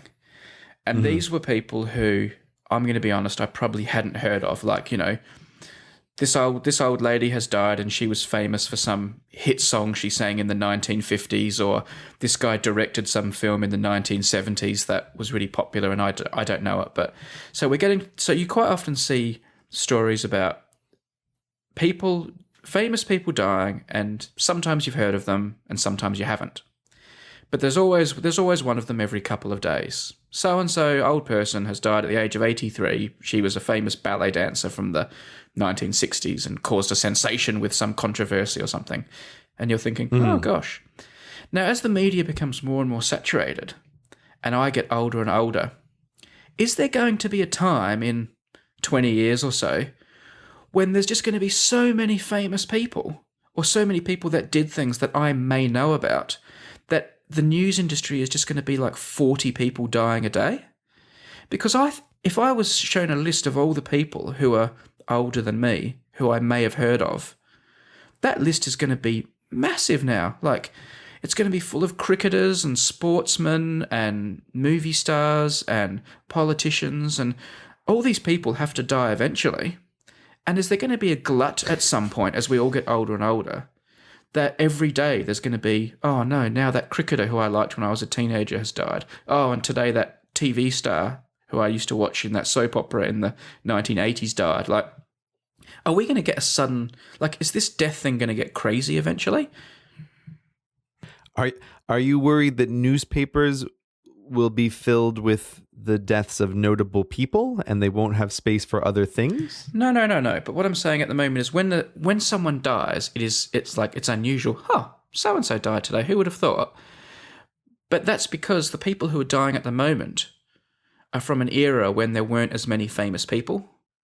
So there aren't. The number of famous people is increasing. Yeah, so there are at the moment there aren't too many people dying. It's kind of manageable. There's only maybe one a day, who is worthy of a news article. But it feels to me that in 30 or 40 years, maybe, the number of people dying who by the same criteria are worthy of coverage is going to just have increased exponentially, and my head's going to explode for the number of people dying that I have an interest in. Isn't this an argument for the role of editors? That the editors just have to be more rigorous in their selection of who is worth reporting on? No, because say if there is some day in the distant future where 3 of my boyhood cricket heroes die, and 1 TV actor and 1 movie star and 1 politician from my hometown all die on the same day, I would be curious to know about all of those things. What I'm saying is the number of noteworthy people going to get so high that it's just going to be hard to comprehend, or is there some fact I'm missing about distribution of days or distribution? Like, for example, I know I've reached a point in my life now where the number of famous people who are younger than me has become quite significant. So, for example, I will probably die before Taylor Swift. So it's unlikely I will read the news story about this pop star of the, 2010s who had a whole bunch of hit singles has died at the age of 83 or something. I'm not going to read that story, am I? Because I'm probably already dead. But there are a lot of people older than me who are the news stories I probably will read. And I'm wondering how many of them there are and how dense that's going to become. You know what's happening here, Brady? No. I think you're beginning to deal with getting older. That's what's happening here. Because as you grow older, yeah, the number of people that you are just aware of in the world, in any way their notability right, increases as a function of time. Okay. The number of people that you could have possibly heard about and have any interest goes up. Yeah. But as you are getting older, you are now more aware of those who you are aware of who have died. Yeah. Right? And when you're thinking backwards about, it seemed to be less, I think it's much less that, there are more famous people now, and it is vastly more you knew of fewer people. Yeah. Right? And so that's true. So I can imagine, I can imagine now, like some very, very old person, when that old ballet dancer from the 1950s dies, who I've never heard of, they probably have heard of them, and they're thinking, oh my God, not another one. Oh, they're dropping like flies. I understand that. But you forget it immediately. Yeah, I understand that. So, right. It's a bit like I'm trying to think. But there is also the fact there are more famous people now, more media now. So there are more. It feels like I will have more targets when I'm older than my grandmother did. I agree, but I would bet that we're talking about an order of magnitude difference in the effect. Right. That the increase in the number of famous people has increased the supply of potential deaths that you are aware of by 10%. But your aging has increased your knowledge by 300%. Right. So that they are both contributing to this factor, but one of your inevitable death and your inevitable aging is increasing to this vastly more than the fact that there are more famous people on YouTube now than there were before. That's what I'm thinking is happening. I like how you described it as my inevitable death. Like there's not even a slim chance I'm going to avoid it. Throw me a bone, Gray. Throw me a bone here. I was trying to talk in your terms. I don't actually put the chance of my own death at 100%. So, but I figured you're the kind of guy who would just assume that it's 100%. Do you not put your chance of death at 100%? No, I don't. No, I don't think that's. What percent do you put it at? I'm extremely likely. Right. It's 99 with a bunch of nines, but it's not 100%. No. This sounds like a topic for another day. With the famous people thing, I remember when I was younger being confused about why people cared about famous people dying. But this was largely a function of the fact that I was a teenager or I was in my early 20s. And so I didn't have much of a connection with very many notable people because I hadn't been alive long enough to follow their careers or have any kind of level of interest in them now. But now that I am much older, I'm aware that I can much more sympathize with why people get upset when notable people who they don't know personally die. So now I can understand on a much more intuitive level when a famous actor dies. It is upsetting if you have seen a lot of their movies. Yeah. And you you feel like you have much more of a connection to them. Yeah, I wouldn't say I get upset very often when notable people who I don't know die, but I do get affected. So I don't want to make it seem like I'm sitting here reading through a news website in tears because some actor has died or something. But that was not the thing that I was trying to imply. Yeah. I was just trying to say that, like, I have come to this conclusion as well of like, now as I'm sitting here, there are many more people whose death I would be aware of than when I was 17 and just an idiot. But are you saying you've now come to the realization of this and you understand why silly people like Brady are affected, or are you saying you do get affected as well now? Yeah, I would say I get more affected. Right. I mean, I almost don't even want to mention this because people will just, they'll start like a little flame war. I was really, really sad when I found out that Steve Jobs died. Yeah. And that was the first celebrity death that I can say genuinely affected me. And that was partly because it felt like, this is a person who has affected my life quite directly because I use products that the person has produced a lot. And also it was something that in my family, Apple is a big topic of conversation. And so in many ways it feels like, I've been talking about this person with people who are close to me for very many years. And now that is over, right? That little part of our interaction is done now. And so that was probably the first one that I felt like, I feel sad in a way that is not rational because I don't know this person, but it is a side effect of having been aware of a person in a particular way. And when I was much younger, I would hear about notable celebrities dying and be like, why is everybody so sad about this? But it's just because I hadn't been old enough to have any kind of connection with another person. I don't know. There's a weird thing I think about sometimes, which is that there are a large number of internet personalities and people that I have known for a long time. People I've been aware of on the internet, sometimes going back to college and before, people whose careers I have followed, and they're not people that I know. And sometimes I think, there are people I've been following for 15 years, maybe, or 10 years, and there are enough of them, and none of them have yet died. And sooner or later, some person in this little group of people is going to die as well. And that's going to be strange. I feel like I'm waiting for the first internet person death in a strange way, where it's like, the death of this person would not make the news. And they're a person that I don't know, but I would certainly find out about their death. And that would be strange and affecting, even though I've never spoken to this person and I know nothing. I don't know them personally in any way whatsoever. I don't know. This just got morbid very fast. I've had a few people in my videos die, so, who are in my videos still, and I might sometimes go through one of my old videos for some reason. It's like, can't believe that person's not here anymore. Yeah, it's a numbers game, when you start interacting with large numbers. I mean, how many people must you have interviewed for various videos? Yeah, I guess. I mean, hundreds and hundreds, so... Yeah, and once you start talking about hundreds of people, it's not even we're just waiting for everybody to die of natural causes. There's car crashes and all kinds of accidents and tigers and things. Yeah. And because they're sort of, some of them are a bit older because they're sort of, learned professors and things like that. So, of course, Anyway, there you go. Famous people die. It wouldn't be a Hello Internet if we didn't talk about death in some way. Yeah, if we didn't suddenly veer into a sad topic. Yeah. What are you up to today, Internet? Listening to the show, perhaps on a computer? I just have a casual question, but do you have anything important at all on that computer? Your work files, your documents, your PhD thesis, your photos of your baby, your photos of your dog. Have you backed those things up recently or ever? I'm guessing you might not have. That situation, it makes me nervous.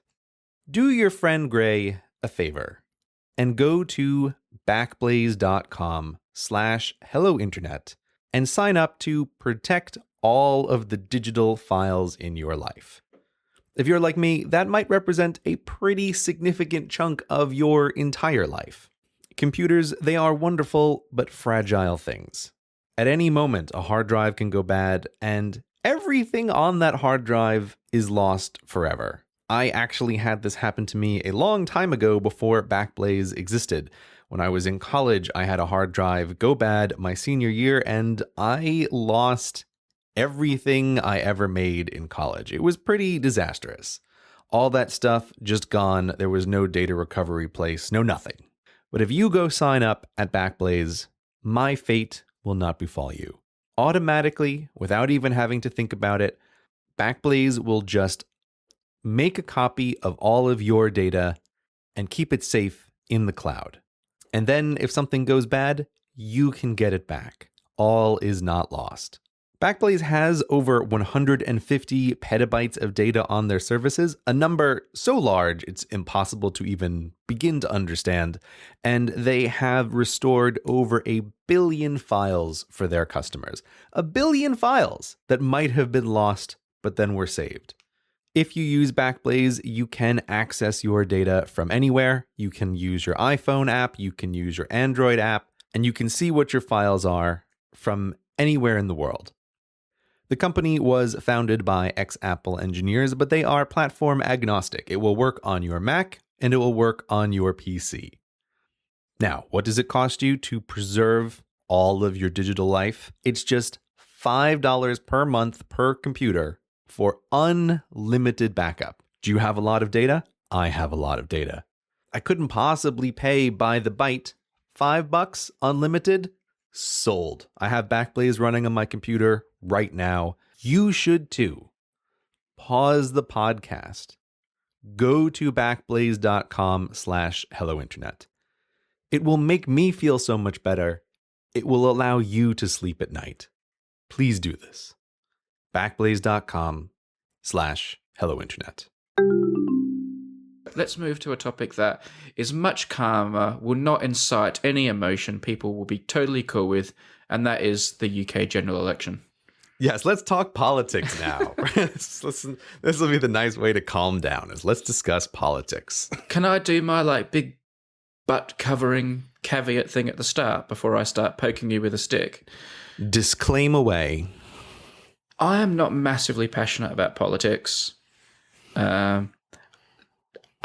So don't think like I am putting any sort of positions on the table at any point if that comes about. And also, I am not as knowledgeable as Gray about voting. I don't think anyone who is not an expert, a professional expert on voting, is as knowledgeable as Gray about voting. But I'm happy to talk to him about it because we've just had an election and let's do it. I'm just going to do an executive summary. And I know this will upset people for being wrong, but whatever. The UK general election just happened. Basically, the whole parliament, which is all the members of the parliament that represent the different electorates or constituencies around the country, all get thrown out. Every constituency around the country votes to re-elect or elect a new representative that will come together to form the parliament. The feeling was that it was all going to be a big tangled mess and we were going to have so many different people from various parties that no one would have much of a majority and we would end up with a big hung parliament and it would be really hard for one to have enough people to form a government. As it turned out, the party that was already in power, the Conservative Party, which was ruling via a coalition, had a very successful election, surprised everybody, got the majority of seats in the House and enough to form a government. So the Conservative Party, the sort of the right-wing party in the UK, won the election and just has a majority. From an American perspective, there are many parts of that description which will make no sense. Yeah, I know. TLDR, there is a conservative government in the UK. Yeah. Right, that's the result of it. Yeah. Now, can I ask you, let's ask one big burning question right from the start. Uh-huh. Do you vote? Are you allowed to vote first? Okay, so yes, this is going to be like a whole big story. Okay. I'll just sit back. Say something really loud when you finish, all right? Just to wake me up. That's right. Yeah, just go play with the dogs. Talk us through it, but don't talk us through it in too much detail. I will try to do this as briefly as I possibly can. All right. The short answer is that I can vote in UK national elections. Yeah.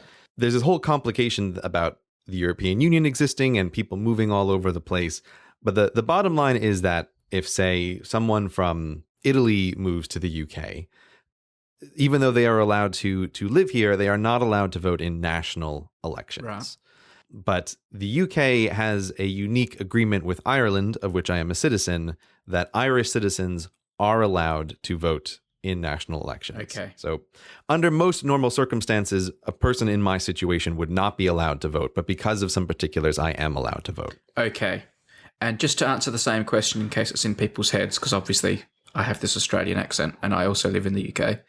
I am allowed to vote, and that is because I am a UK citizen. I have a British passport due to sort of a birthright involving my father. So I am a fully fledged UK citizen, unlike Gray, who is here on an Irish passport. Right. Yeah. I'm a dirty immigrant, basically. Yeah. Actually, are regular Australians allowed to vote in the national election? I don't think they are. Do you know what? I thought the answer to that was no. But I saw a friend write something on Facebook the other day where he talked about the fact he just realised the whole time he was here he could have voted and he didn't. So the answer is, I don't know the answer, but I wouldn't rule it out. We are both eligible to vote, Gray and I, is the upshot to that. So the next question is, did you vote? Okay. So the way it works here is that you fill out a registration card that comes around in every October or so, to basically let the government know, hi, I'm a person who resides at this address, and yes, I am legally allowed to vote. They put you on the roll, basically. Right. And then when you fill that out, you get added to this big list of people who are allowed to vote. And unlike many places in America, you cannot turn up on the day and just say, oh, hey, I want to vote. Can you register me now? It's like, no, this has to be done in advance. Yeah. So you need to be on this list. And so this comes around, and I always make sure to fill out this little form so that I'm on the list, so that you're eligible to vote in various elections. Mm-hmm. Now, I have to confess something to you, Brady, because I was entirely unaware that there was an election going on until the last time we were recording this podcast. No. And when it was over, you made some casual remark to me about the upcoming election. And I just went along with that. I went, oh, yes, right. And the conversation sort of moved along. And I was writing down on a piece of paper, UK election date, ? Right, as a thing to look into after the conversation was over. So I only learned of the election, whatever it was, 2 weeks ago when we recorded. That's crazy to me. Like, that's just been everywhere. It's like everyone else in the country is like, for God's sake, let it end. I'm so sick of it. And you're writing down notes going, an election's going on? ? The reason I was looking into it is because it's an obvious topic for a video. Yeah. And when we hung up the phone after that, I immediately was like, oh, let me look up when the date is. And I saw that it was relatively soon. And I ended up doing some initial research to try to make a video for it, but then quickly realized I was not going to be able to do it in time. And so, yes, it did come to kind of bite me in the butt, because had I known about it ahead of time, I would have been able to make the video in advance. But I did not have a video this year for that reason. Okay. Oh, we have to back up for a second, because this is going to sound incredibly confusing to Americans. This is not like in America where everybody knows until the end of time when all of the elections are going to take place. The UK elections don't take place every X number of years. For various complications that we won't get into, you can have an election that happens early. They just have to happen once every, I think it's 5 or 6 years now. I forget, because it changed recently. There has been some changes on that in recent years. I think you should read up a bit more. But I looked into it, and yes, the way that it can happen has changed. Yeah, and the date for this election has been known for a long time. Like this is the first time where the election wasn't quite as random as it has been in the past. Things have firmed up a bit there. But anyway. It is firmer, but you still have uncertainty in when the date is going to be. Yeah. You still only know when the maximum date is going to be. Unlike, I'm fully aware of when all of the presidential elections for the rest of time will happen, because I can count by 4. Yeah. And that's not the situation here. And that's why, in theory, for someone, it could be a kind of surprise that there's an election going on. Okay. So a couple of weeks out, you knew it was coming. So getting back to the did you vote question. On election day, people who were following me on Twitter knew that I had dedicated a week to administrative tasks to catch up on a whole bunch of stuff. And it was during this week that the election day was happening. Mm-hmm. And I have to admit that I had no intentions of going out to vote, because I thought, I got a whole bunch of other stuff to do. But the thing was, I had Brady in the back of my mind. And I thought, at some point you had mentioned that you wanted to talk about the election on an upcoming podcast. I thought, I know Brady's going to give me a hard time about if I don't vote. He was like a little angel on my shoulder saying, you should probably go out and vote. You've got that so wrong, but anyway. Continue. This was what was in my mind. Okay. This is what was in my mind. So, but I thought, you know what? I really can't. I've got too much to do. There's too much stuff that I'm feeling bad about being way behind on. I got to get this stuff done. But so during the day, at one point, I go out to run some errands. And as I'm going out to run some errands, I literally, on the same side of the street, walk right by a gigantic sign that says polling station, pointing into a library. And there are people on the inside clearly welcoming me in to go vote. Okay. And so I thought, now I'm going to feel like a real jerk if it's right here, it will take 2 seconds, and I don't actually step in to go vote. So I step in to go vote. Just before you say what happened next, Yes. if you didn't even know the election was on, how on earth can you know who you're going to vote for? I was wondering if you were going to pick up on this part because I hadn't seen any of the debates. Yeah. I hadn't been aware of any of the issues being discussed. I could not be a more uninformed voter. This is, you are the advertisement for one of the biggest problems with democracy, in my opinion, but go on. But that's why I was keenly aware that this was a very funny moment of you tell people, everybody should go out and vote. I doubt that there was a person less informed in the nation walking into a polling station at that moment than myself. Do you know, Gray, that proves to me that you don't watch the news, because despite the fact you didn't even know the election was on, I guarantee you are in the upper echelon of people who knew about what to do. Because I see interviews with people on the street on the news where they go out and do vox pops and they say, who are you going to vote for Prime Minister? Mm-hmm. And they don't know who the Prime Minister is, or they don't know what party's in power, or they don't, people's ignorance never ceases to amaze me. So even though you didn't know the election was on, I am more comfortable with you voting than the majority of people who voted that day. But anyway. Oh, thanks, Brady. That feels like a condemnation of the masses, but I will take it as a compliment of me. Thank you. So you've walked into this library. What happens next? I go in there to vote, but then I discover a thing which I did not know, which is that you're not allowed to just vote anywhere. You have to vote at a very particular place. And I said, what is this nonsense? I can't just, you can't take my vote here now? No, they tell me that they can't take my vote. That the vote is based on where you live, and they give me the address of the place that I have to go to actually vote. And I take a look at it, and I know exactly where it is, because they're all kind of local spots. Yeah. And I think, well, this is exactly the opposite direction that I'm going to go in. And shrug my shoulders. I tried, Brady. And so I just kept walking on and doing my errands. Okay, so you didn't. But you did. Wait. The story is not over. Oh, wow. There is more. It gets very exciting. This is amazing. So I run all of my errands, and then I'm thinking, I'm going to go back home. And the place that I have to vote is past where my home is. So I thought, I'm just going to go home. Yep. However, as you may be aware, I now have an Apple Watch. And on my way home, I looked at the Apple Watch and frowned because I had not gotten in the amount of walking and motion that I needed to for the day. And so then I thought, well, I guess I might as well walk to the voting station. Okay. So entirely to fill a ring on my Apple Watch, I walked past my house and to the polling station. And I go in to vote, and I tell the lady my name, and I tell her my address. And she says, you're not listed on this polling station. You can't vote here. I know that's the case already, and I'll tell you why. The fact you didn't know where to vote tells me you didn't get a polling card sent to you. And if you didn't have a polling card sent to you, it tells me that you weren't on the right name and address on the list. Well, the thing is, I know I filled this out. I try to fill out this paperwork all the time, and I am terrible with physical mail. There is always a huge pile of unopened physical mail in my house because I hate it. Yeah. And so it is very possible that there was a polling card in there somewhere. Right. But I go to this location and they tell me, no, my name isn't on this list. And then they ask if I moved recently, which definitely was the case. And they tell me, oh, don't worry about it. It's no problem. You can go to this third location to vote, which happens to be right around the corner because I basically moved right around the corner. Yeah. And so, great. Okay, here we go. Once again, I go to a third location to vote, only to have them tell me that no, my name is not listed there either. As a person who had no intention to vote, I ended up walking to 3 polling stations to try and vote, was not able to vote at any of them. But luckily, it doesn't matter because my vote would not affect the election anyway. And it worked out well because I was able to close all of my Apple Watch activity loops. So that's my story of trying to vote. Democracy in action, hey? I'm not going to ask who you would have voted for because that's no one's business, and I don't want to start that.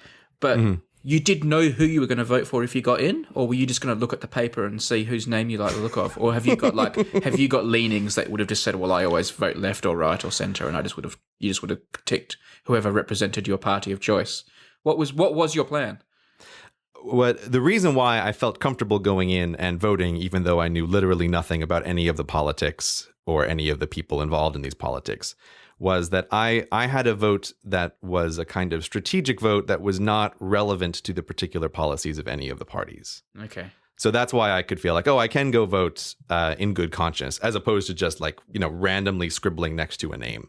Right. So that's why I feel like I didn't need to watch the news to know which way I was going to do it. And that's not something you want to discuss. That's kind of a political thing, is it? Or no, we'll leave it at that. The vote was not relevant to politics. Cool. So did you vote, Brady? I did vote. Mm-hmm. And I come from Australia, where voting is compulsory. Mm-hmm. So it is kind of ingrained to me that on election day you vote. Mm-hmm. And the luxury of having the choice to not vote is quite novel to me. Mm-hmm. So part of me sometimes thinks, I think I might not vote today just because I can. Mm-hmm. But that would not go down well in my house. My wife is very thinks it's great that people vote and everyone should vote. And if basically any year when I jokingly say, I think I'm not going to vote this year, she just looks at me and says, you are voting, my friend. So I have no choice about voting. Does she tell you who to vote for? No, she doesn't. No, she doesn't tell me who to vote for. She's like, she just thinks people should vote. She thinks it's important. So I kind of, and she is right. But I do it more because of her pressure than wanting to make a difference. I live in quite a safe seat as well, so I feel I can't have a huge effect in what I would do anyway, whether I was voting for the person in power or against them. But I did have a funny story. So to expand on what Gray just explained, the one thing he didn't include, because he doesn't seem to realise this, is that if you are on the electoral roll, about a day or two before the election, you receive a polling card with your name and address, details about where to vote, and also your voting registration number. I think you have some code number associated with you.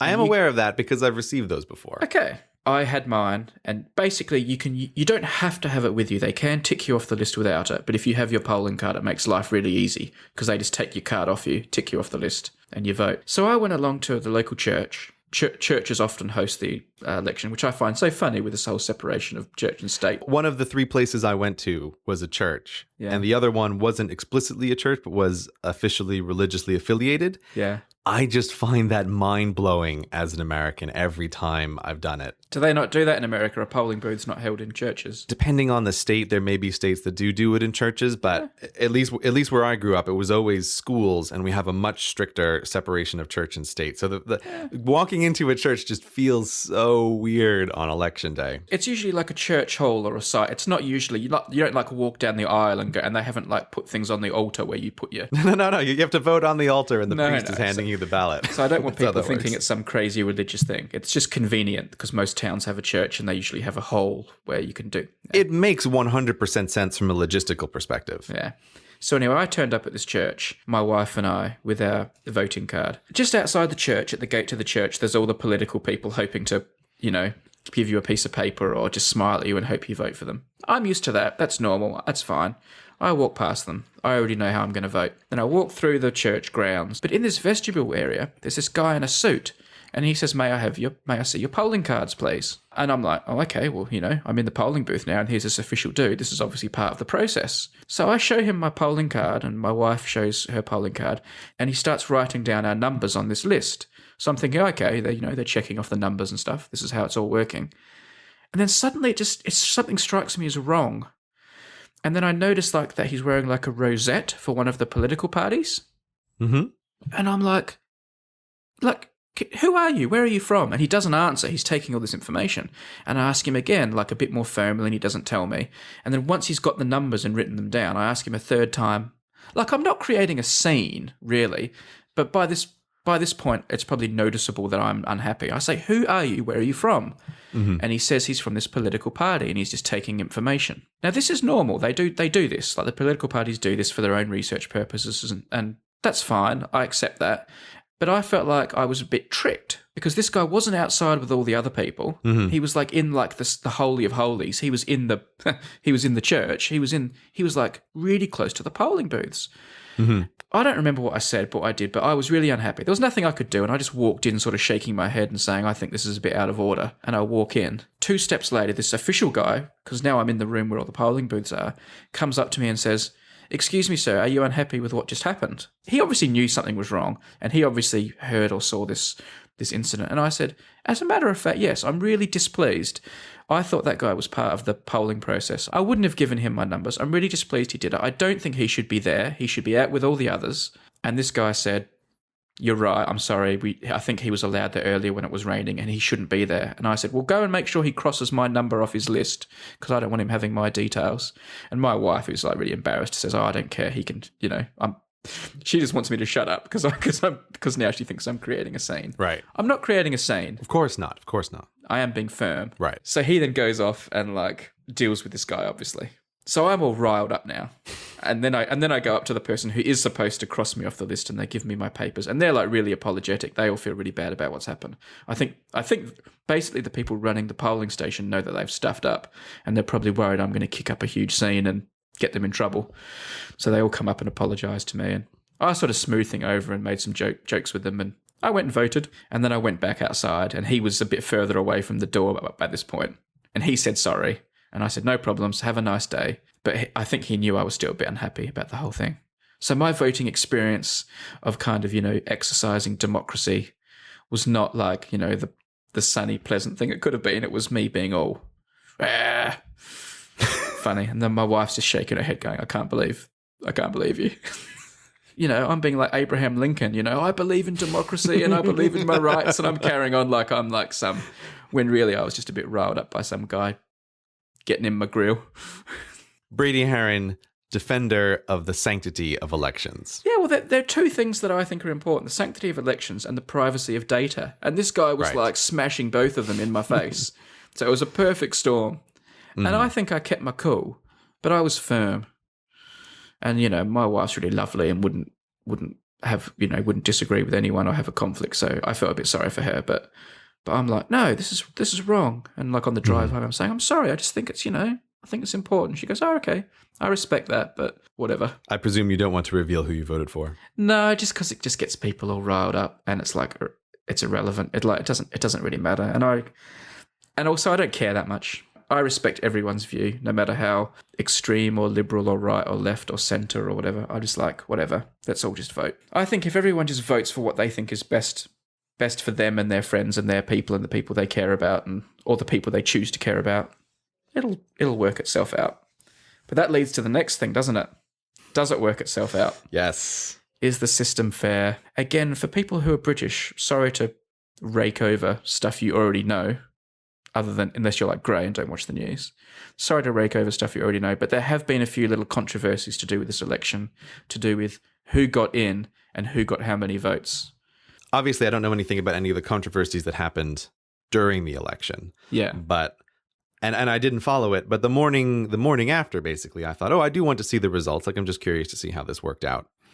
And I was pretty riled by the way things turned out. Right. And I also want to put my own little disclaimer in here, which is that when I do my videos, I try very hard to never mention particular political parties. Yeah. Because people's brains just turn off the instant you mention particular political parties.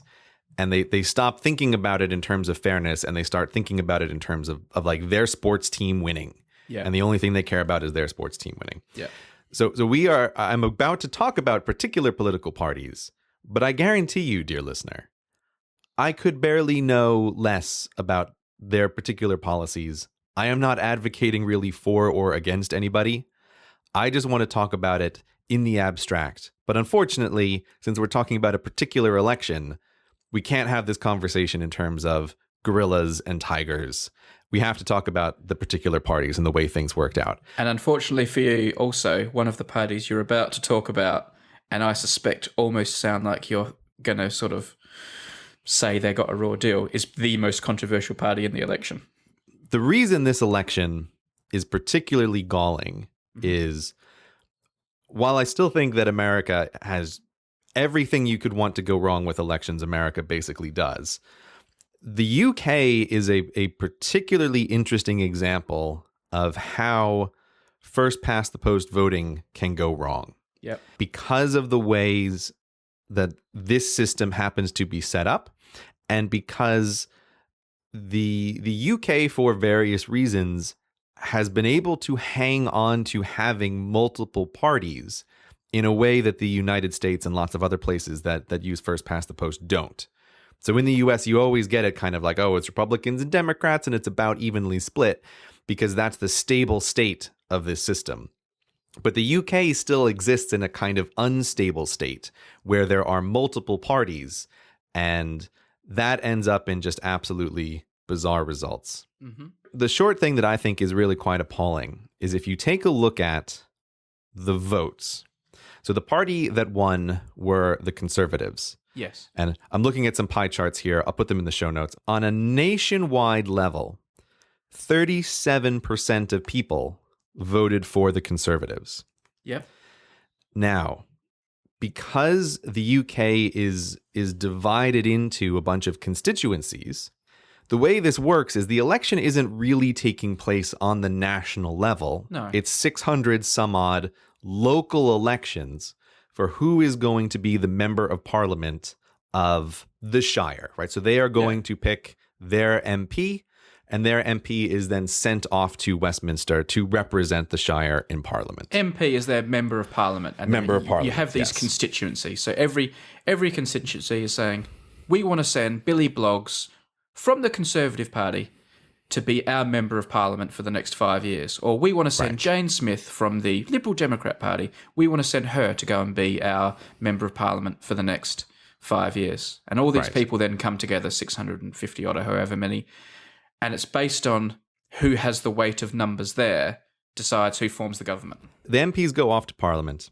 and if one party is able to get a majority of the seats in Parliament, they have complete control over the government. Yes. They basically get to make laws. And the reference here for Americans, the reason this is a little tricky to explain is that the UK system does not have the same kind of checks and balances that the US system has. And I'm not saying that to say that it's worse or better, but just that it's different.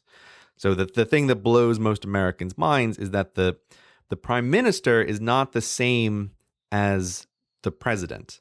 In Britain, you don't vote directly for prime minister. You are just voting for your local member of parliament. And if your party gets the majority of seats in parliament, they basically get to pick who is going to be prime minister. Who just happens to be one of those members of parliament, and they decide to make him like their man or woman, their boss. Who just happens to be one of the members of parliament. And this is why, from an American perspective, you can get really bizarre things that happen where no election occurs, but the prime minister changes.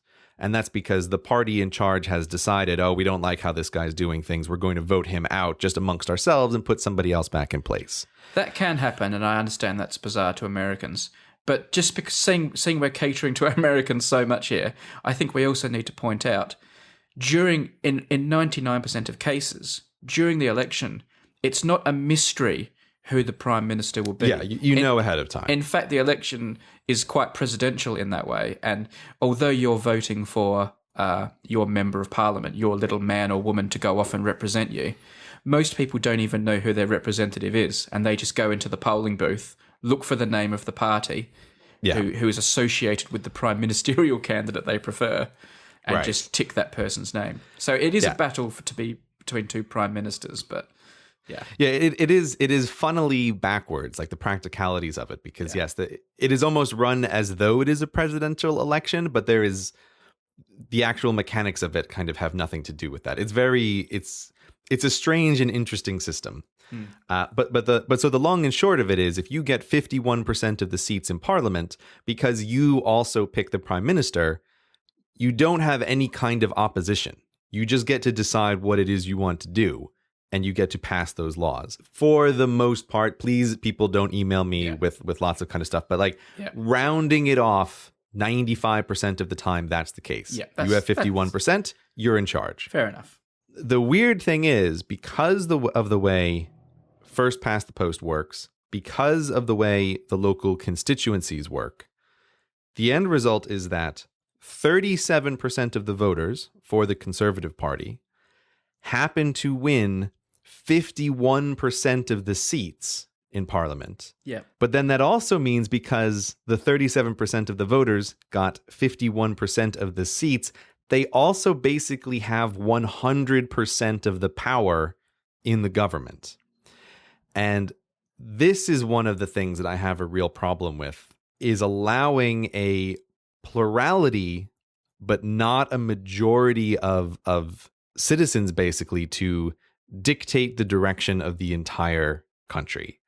That's really what kind of sticks in my craw more than some of the other things that we will talk about, is this very notion that the largest group gets to act as though they are a majority, even though they are by no means a majority. That is a frustrating system, and I think that is very undemocratic.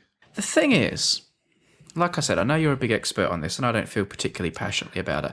And also, I don't really like first past the post voting. But that's what we've got. But yeah. I think the thing here is there are actually two arguments going on here at the same time. Mm-hmm. And I know you're aware of the subtlety, but I'll point this out anyway. No, please do. There is a debate about what voting system should be used in each of these constituencies to choose our John Doe or our Sally Jones to go off to Parliament. Mm-hmm. And that's an argument to have. Who's going to represent us?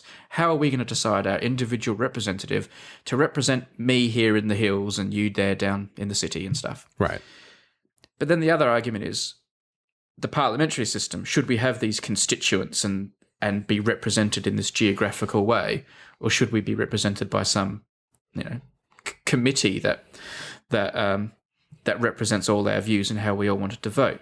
And it seems most people like the constituency model. I agree that when you talk to people value the idea of a local representative. Yeah. So if we're going to have that system, I think we're always going to have this problem where you can do very well.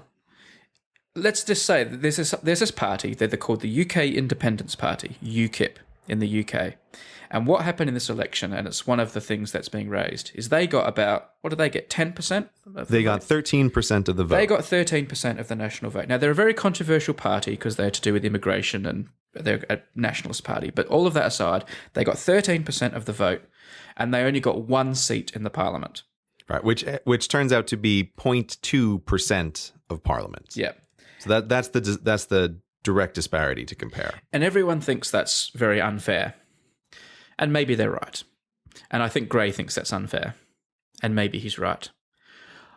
I'm not entirely convinced that it's unfair. Tell me why. Well, the thing is, they spread themselves thin and they make a bit of noise everywhere and they're going to get some votes everywhere. But that doesn't mean there is only one constituency in which the majority of the people in that constituency it's the plurality of the people, by the way. Person.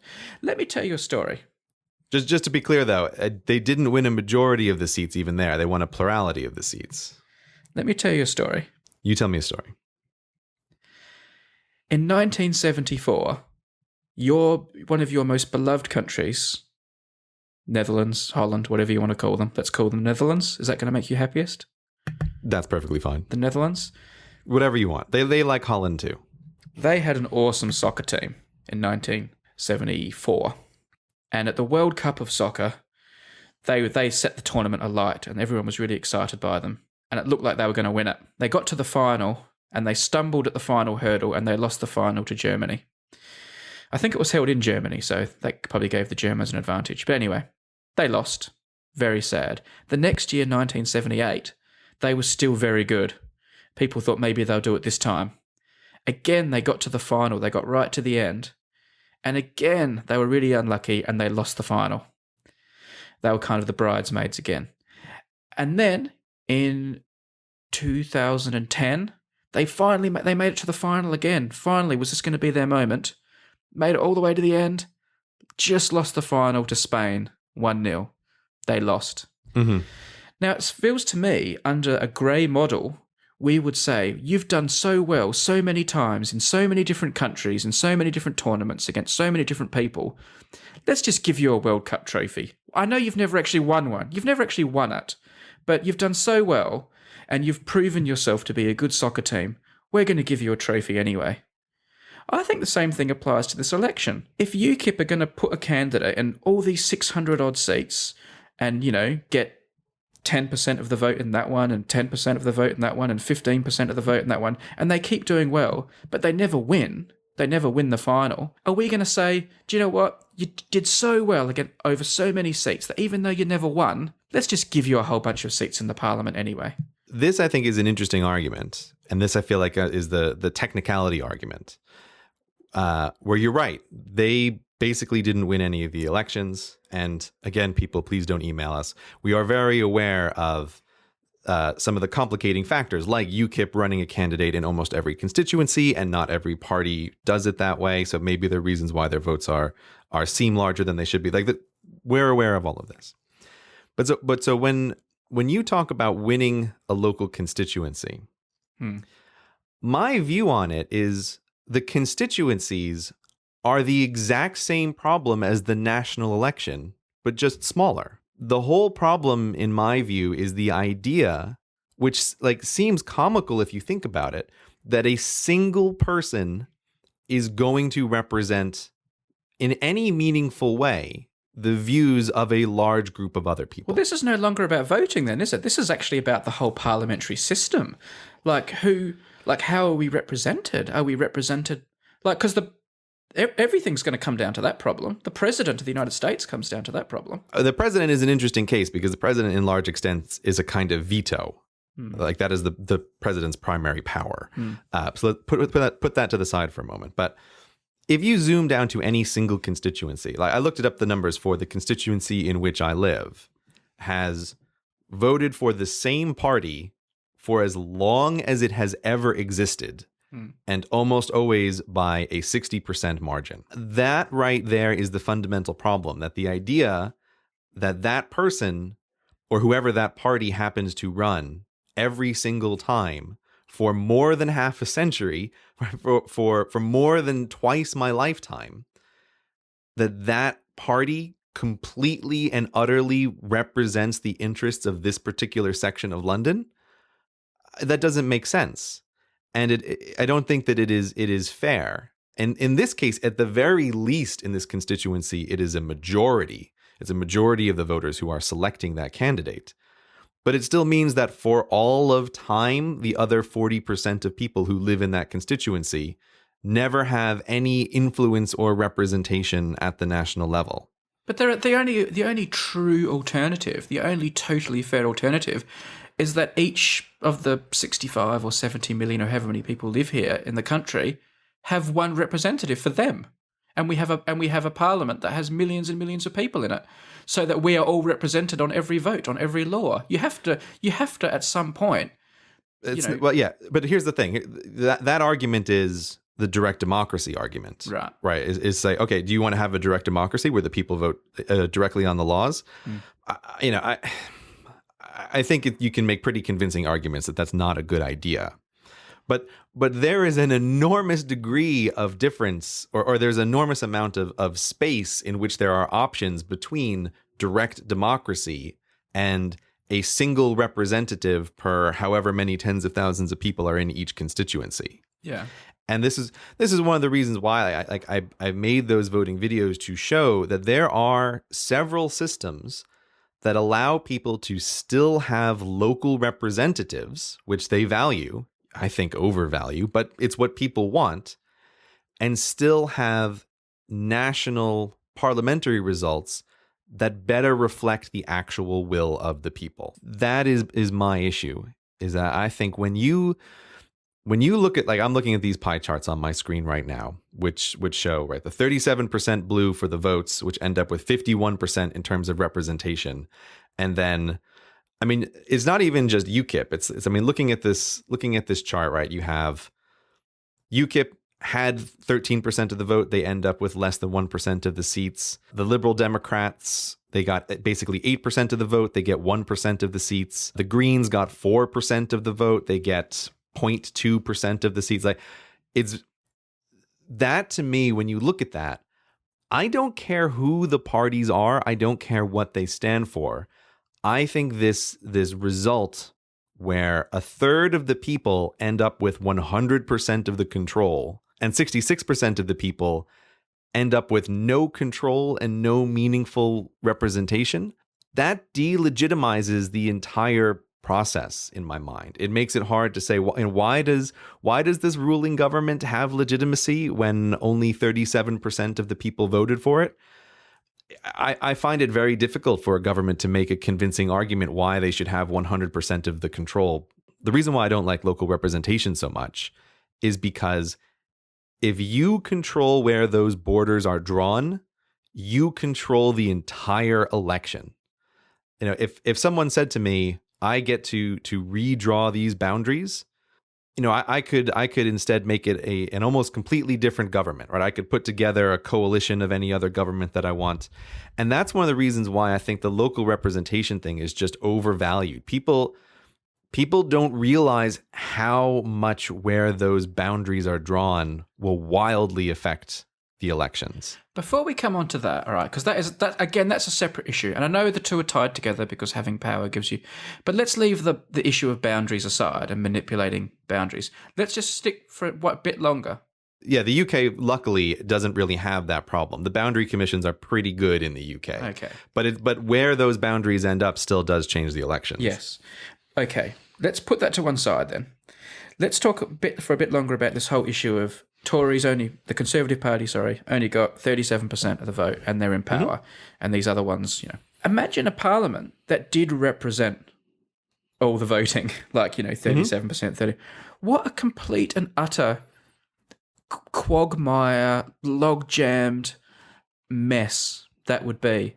Is there not something to be said for the argument that you need to engineer the system so that whoever you decide is the winner, whoever does win, based on whatever voting system you used, is then given some power, is given some potency. Because if we had a committee in Westminster, in London, deciding our laws that was based on this makeup of 37%, 30-odd%, and 13%, they would just never get anything done. Don't you need to say, okay, for better or worse, this party has won the election.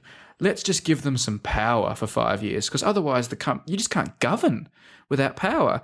You can't have some wishy-washy committee. To come back to the World Cup of Soccer, can you imagine if they all played all their games for a month and then everyone said, well, we think Spain were 33% the best team and the Netherlands were 28% the best team and Australia were 5% and England were 2%, and they just carved up the gold trophy and gave everyone a piece of the trophy? That'd be ridiculous. You have to have your competition and then say, okay, one person gets the trophy, one person gets the power, and for the next 4 years or 5 years or whatever it is, you are the champions or you are the government, you have the power, and let's come back again in 5 years and do it all again. I see what you're saying here. However, this is a situation. The reason why it really bothers me is you're talking about the national level. You're talking about rules that absolutely affect everyone. And I never understand this argument of we just need to just do stuff. We need to just be able to get stuff done, even if it is very clear that people don't agree with each other. And at the national level, when you're talking about things like national defense, you're talking about national infrastructure, national healthcare, all of these vastly important issues. I don't understand the argument that if we can't get people to agree on these very important issues, we should just let whoever happens to be the largest group, but not a majority, just decide everything. I don't see why people are so allergic to compromise. Because sometimes compromise doesn't work. Like if you're here, let me ask you something, Brady. Right here, here's the thing. Here's the reverse scenario. Because I think what happens is people look at the current system and then kind of back into reasons why they think it's good. But imagine, like I think about it from a classroom scenario, let's say you have 20 kids in a room, and you say, okay, kids, here's what we're going to do. We're going to let you decide some of the rules for the classroom. Now, the first thing we have to decide, though, is how are we going to decide rules that will affect everybody? How many votes do you think we need in order to make a rule that is going to affect everybody? I think all humans have an innate sense that if you're going to do something that affects everybody, you should have at least a majority of people agree. I can't imagine you would have anybody in this situation where you haven't set up a system arguing that if 6 kids can agree together, they don't need to compromise with anybody else. They can just set rules for the entire classroom of 20. You're talking about a very black and white situation here, like a guilty or not guilty of a jury, or today we're going to go to the zoo, or today we're going to go to the museum. I mean, the things that are argued in Parliament are very nuanced. Yeah, but the bottom line is that a law is either passed or a law is not passed. Well, again, that's a very simple statement of what happens when laws are created, and there's huge amounts of compromise and negotiation. Well, no. Stop right there, though. There is compromise and negotiation if the party is forced to compromise and negotiate, right? But currently, the Conservative Party does not need to compromise and negotiate with anybody because they have a majority of seats. So they have the 100% of the power. Wow, you really don't watch the news much, do you? If you think that small majority that the Conservative Party have and the political situation is going to make it easy for them to push laws through. But listen, anyway, I'm not. Yeah. You know what I'm saying here, right? Yeah. They rounding it off. Yeah. They have a huge amount of control. Yes, there are always things around the edges with these systems. Yep. But it doesn't change the fact that what is being discussed is largely under their control. I think if you had a different situation, just everything would just become a stick in the mud. Every minor thing would just get held up by political opportunism and arguments. And there are many, like most countries have some kind of proportional representation, and it's not like they're all falling to pieces and they can't get anything done. What just needs to happen is at a national level, you need to get more people on board. And I think that that's totally fine. Now, as you go down the power chain, as you start talking about more and more local stuff, then I'm more okay with kind of giving up on compromise and allowing smaller groups maybe to have more power. But I just think like the national level is the most important level. And if your party can't get an actual majority of the people supporting you, you should have to compromise and work with other parties. But I think that if you were able to actually get a majority of the citizens of a nation to support your political party and elect you into office, I like that parliamentary systems then do give you an enormous amount of leeway. I think that is a good way that parliamentary systems work. And on the flip side with America, like the American system, people always complain about how slow and how cumbersome it is and how hard it is to get anything done. But that whole system is designed to slow everything down. It's designed to have elections at different times. So you can't get anybody ever having a majority. And I'm not always sure that that's good. I feel like if a majority of people want to vote in a particular party, that party should have more leeway. So I do like that in a parliamentary system. I just don't like it when it is a small number of voters who have ended up basically because of borders and because of an unfair voting system with the majority of the power and then act as though the majority of citizens have actually voted them in, which is not at all the case. Okay, now everyone who voted in the UK election, well, this is not true, but I'm going to say it anyway. Everyone who voted in the UK election knows how the political system here works. Let's use that as an assumption. Do you think weren't you just telling me that the Vox Pops demonstrate that nobody knows how anything works? But for the sake of argument, we're going to use... let's pretend we have nothing but informed voters. I mean, if you're going to have an idealized parliament where everyone sits around and comkompromises and nuts things out and doesn't just go on TV and have arguments, then arguing let me have that. my idealized population for a minute. No, I don't understand what you're... I am arguing the exact opposite, that they have ended up in a situation where they don't need to compromise. No, what I was saying is you're being quite academic about how Parliament works. So let me be academic about how the voters work for a minute, and let's pretend all the voters, perfectly understand the system. Okay. Could you argue that the reason we have, say, 13% UKIP is because people vote and don't kind of feel like, well, they're not going to get in anyway? If they knew that 13% of their vote was going to put 13% UKIP candidates in the House, they may vote differently. This is a demonstrated effect. This is called the nursery effect. And it is without doubt true that people are more likely to vote for candidates and political parties that they don't think are likely to actually win. Right? Yeah. This is true across the board. And so it's true for the Greens, it's true for UKIP, that it is likely they have a larger percentage of votes than they would get under an actual pure representative system. Well, this all feels quite self-correcting now. This, to me, just even further delegitimizes the whole system. Because even when you're looking at the votes and trying to figure out how did people want to vote, you don't even, or I should say, you know for certain that these percentages aren't even necessarily accurate representations of how people would vote if they were dealing under a proportional system. The whole thing is just garbage. It's absolute garbage. I find it so interesting that you're so passionate about this topic, and you're so passionate about the way we're governed and the fairness or the unfairness of it, and yet you take absolutely no interest in the actual governing, and you didn't even know there was an election on. Because the reason that I don't take any interest in it is precisely because I know that my vote counts for jack. It doesn't count for anything, and I have absolutely no influence on this whole system. The constituency in which I live is never going to vote for a different candidate. Not even close. Not ever. Not until the end of time. And so I like living here, but as long as I live here, my vote doesn't count for anything. So that's why I can be extremely frustrated with this system and be very interested in the mechanics of how better systems work and care nothing at all for how the particulars of how the government is working, because I have absolutely no influence on those things. How do you know it's not working then? How do you know it's not working? How do I know what's not working? How do you know the system isn't working and we're not being well governed if you don't know how we're governed?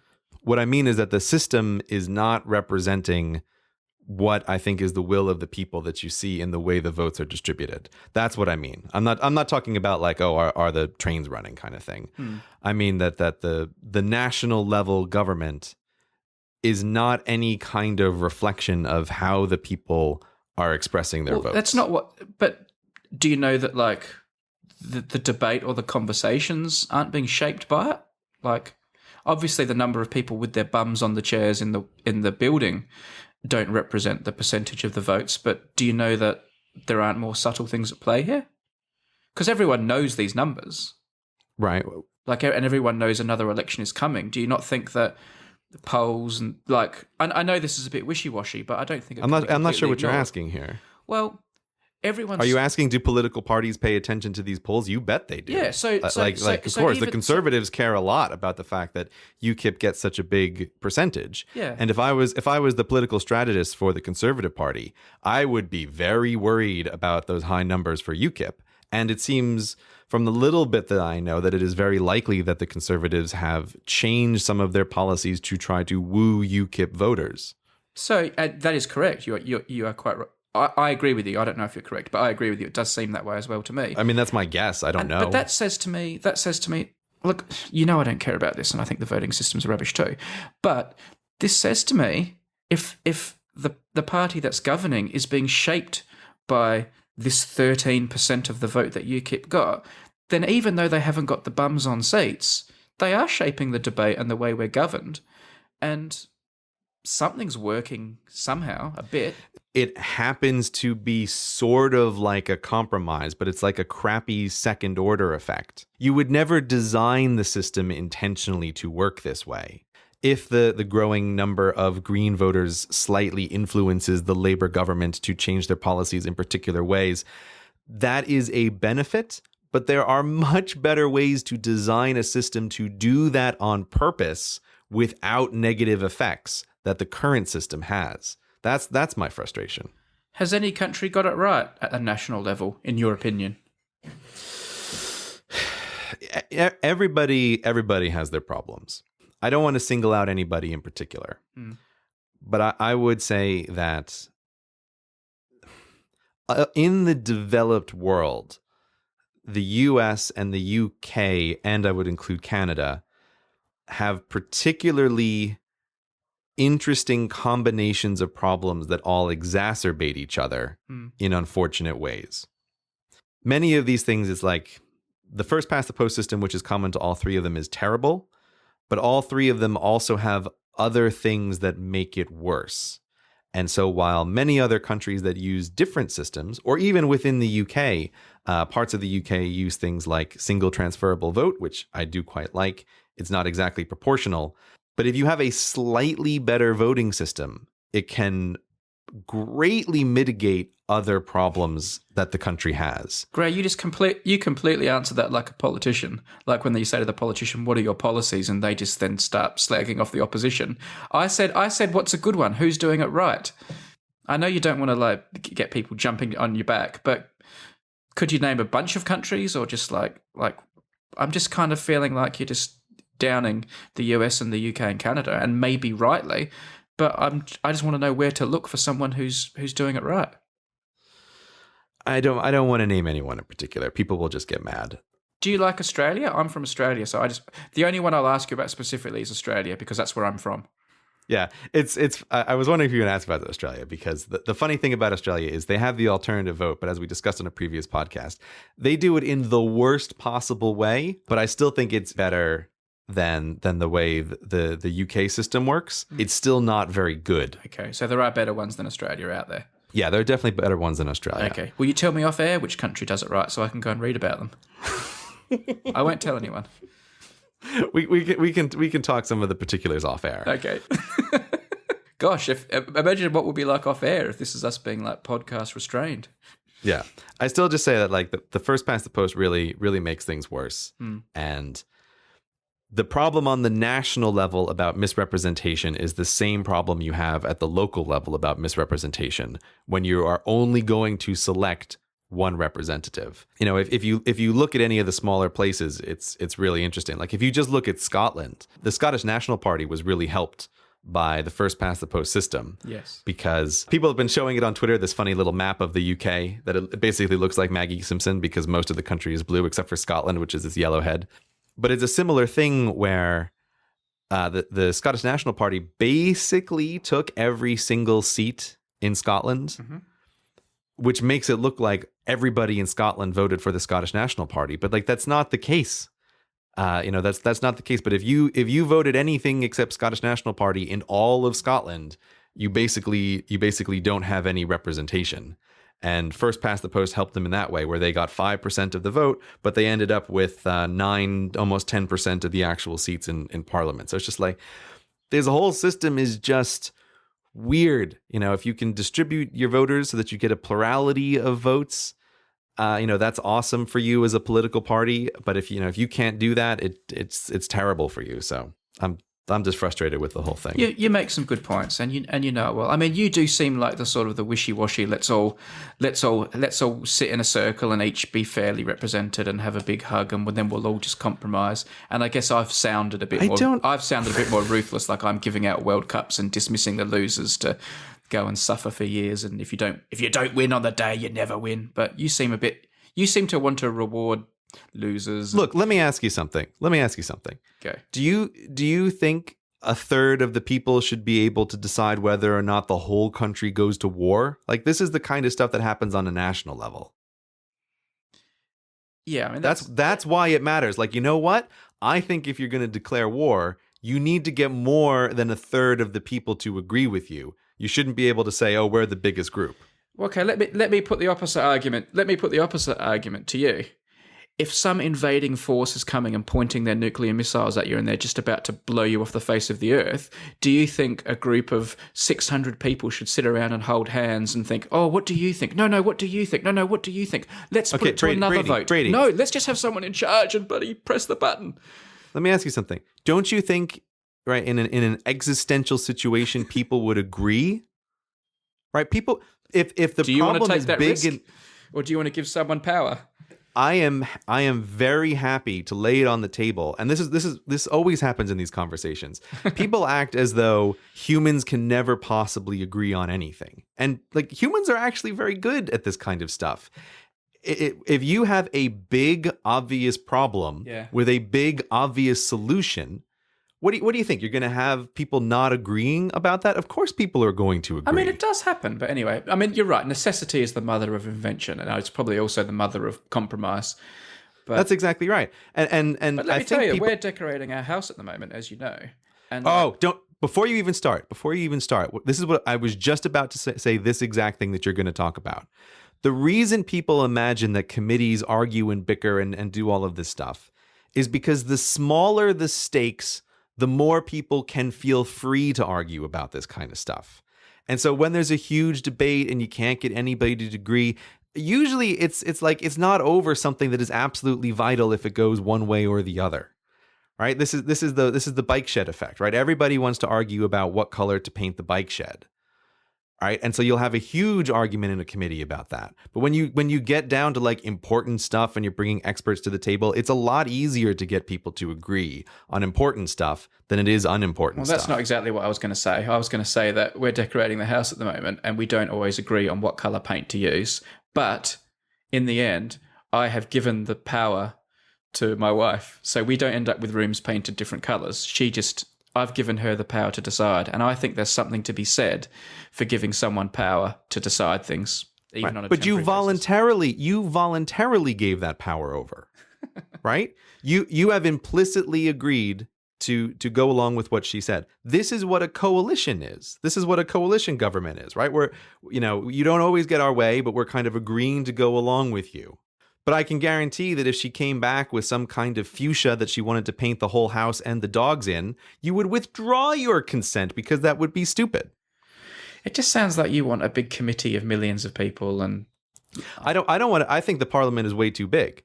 I think that's actually one of the problems is there's too many seats. I think you need to keep national parliaments and national governing bodies at something under a Dunbar number, right? You need like 100 people so that the people who are actually working with each other have some notion of who the individuals are. I don't know what a Dunbar number is. Dunbar number is about 120. It's basically how many humans can a single human meaningfully keep track of. Yeah, like the relationships between them. Okay. And so, like if I was emperor of the UK, one of the very first things I would do is like, listen, we're cutting this parliament down by a divisor of 6, right? And we're going to have bigger constituencies, each of which send more representatives so that it is more proportional. But you can't expect 600 people to meaningfully work with each other in any particular way. Yeah. But that, like that's a separate issue. And I think like the EU suffers from that a little bit with like gigantic parliaments of, listen, guys, like, you can have proportional representation with 100 people. That's close enough. Like 100 people is going to get your error within 1%. Okay. That's fine. But yeah, 600 people is a crazy number of people. So it definitely needs to be smaller as well. But yeah, I'm not some hippie. I just think if it's a big problem, people will be able to agree on that. Or like the war thing. People will either vote, yes, this is a war to get involved in, or no, it is not. It's not like there's 10,000 options. It's an important thing. You'll get agreement. Your faith in humanity restores my faith in you, Gray. And it has been a pleasure talking about voting with you because you certainly think a lot about it and know a lot about it. I have no faith in humans. I have faith in the system.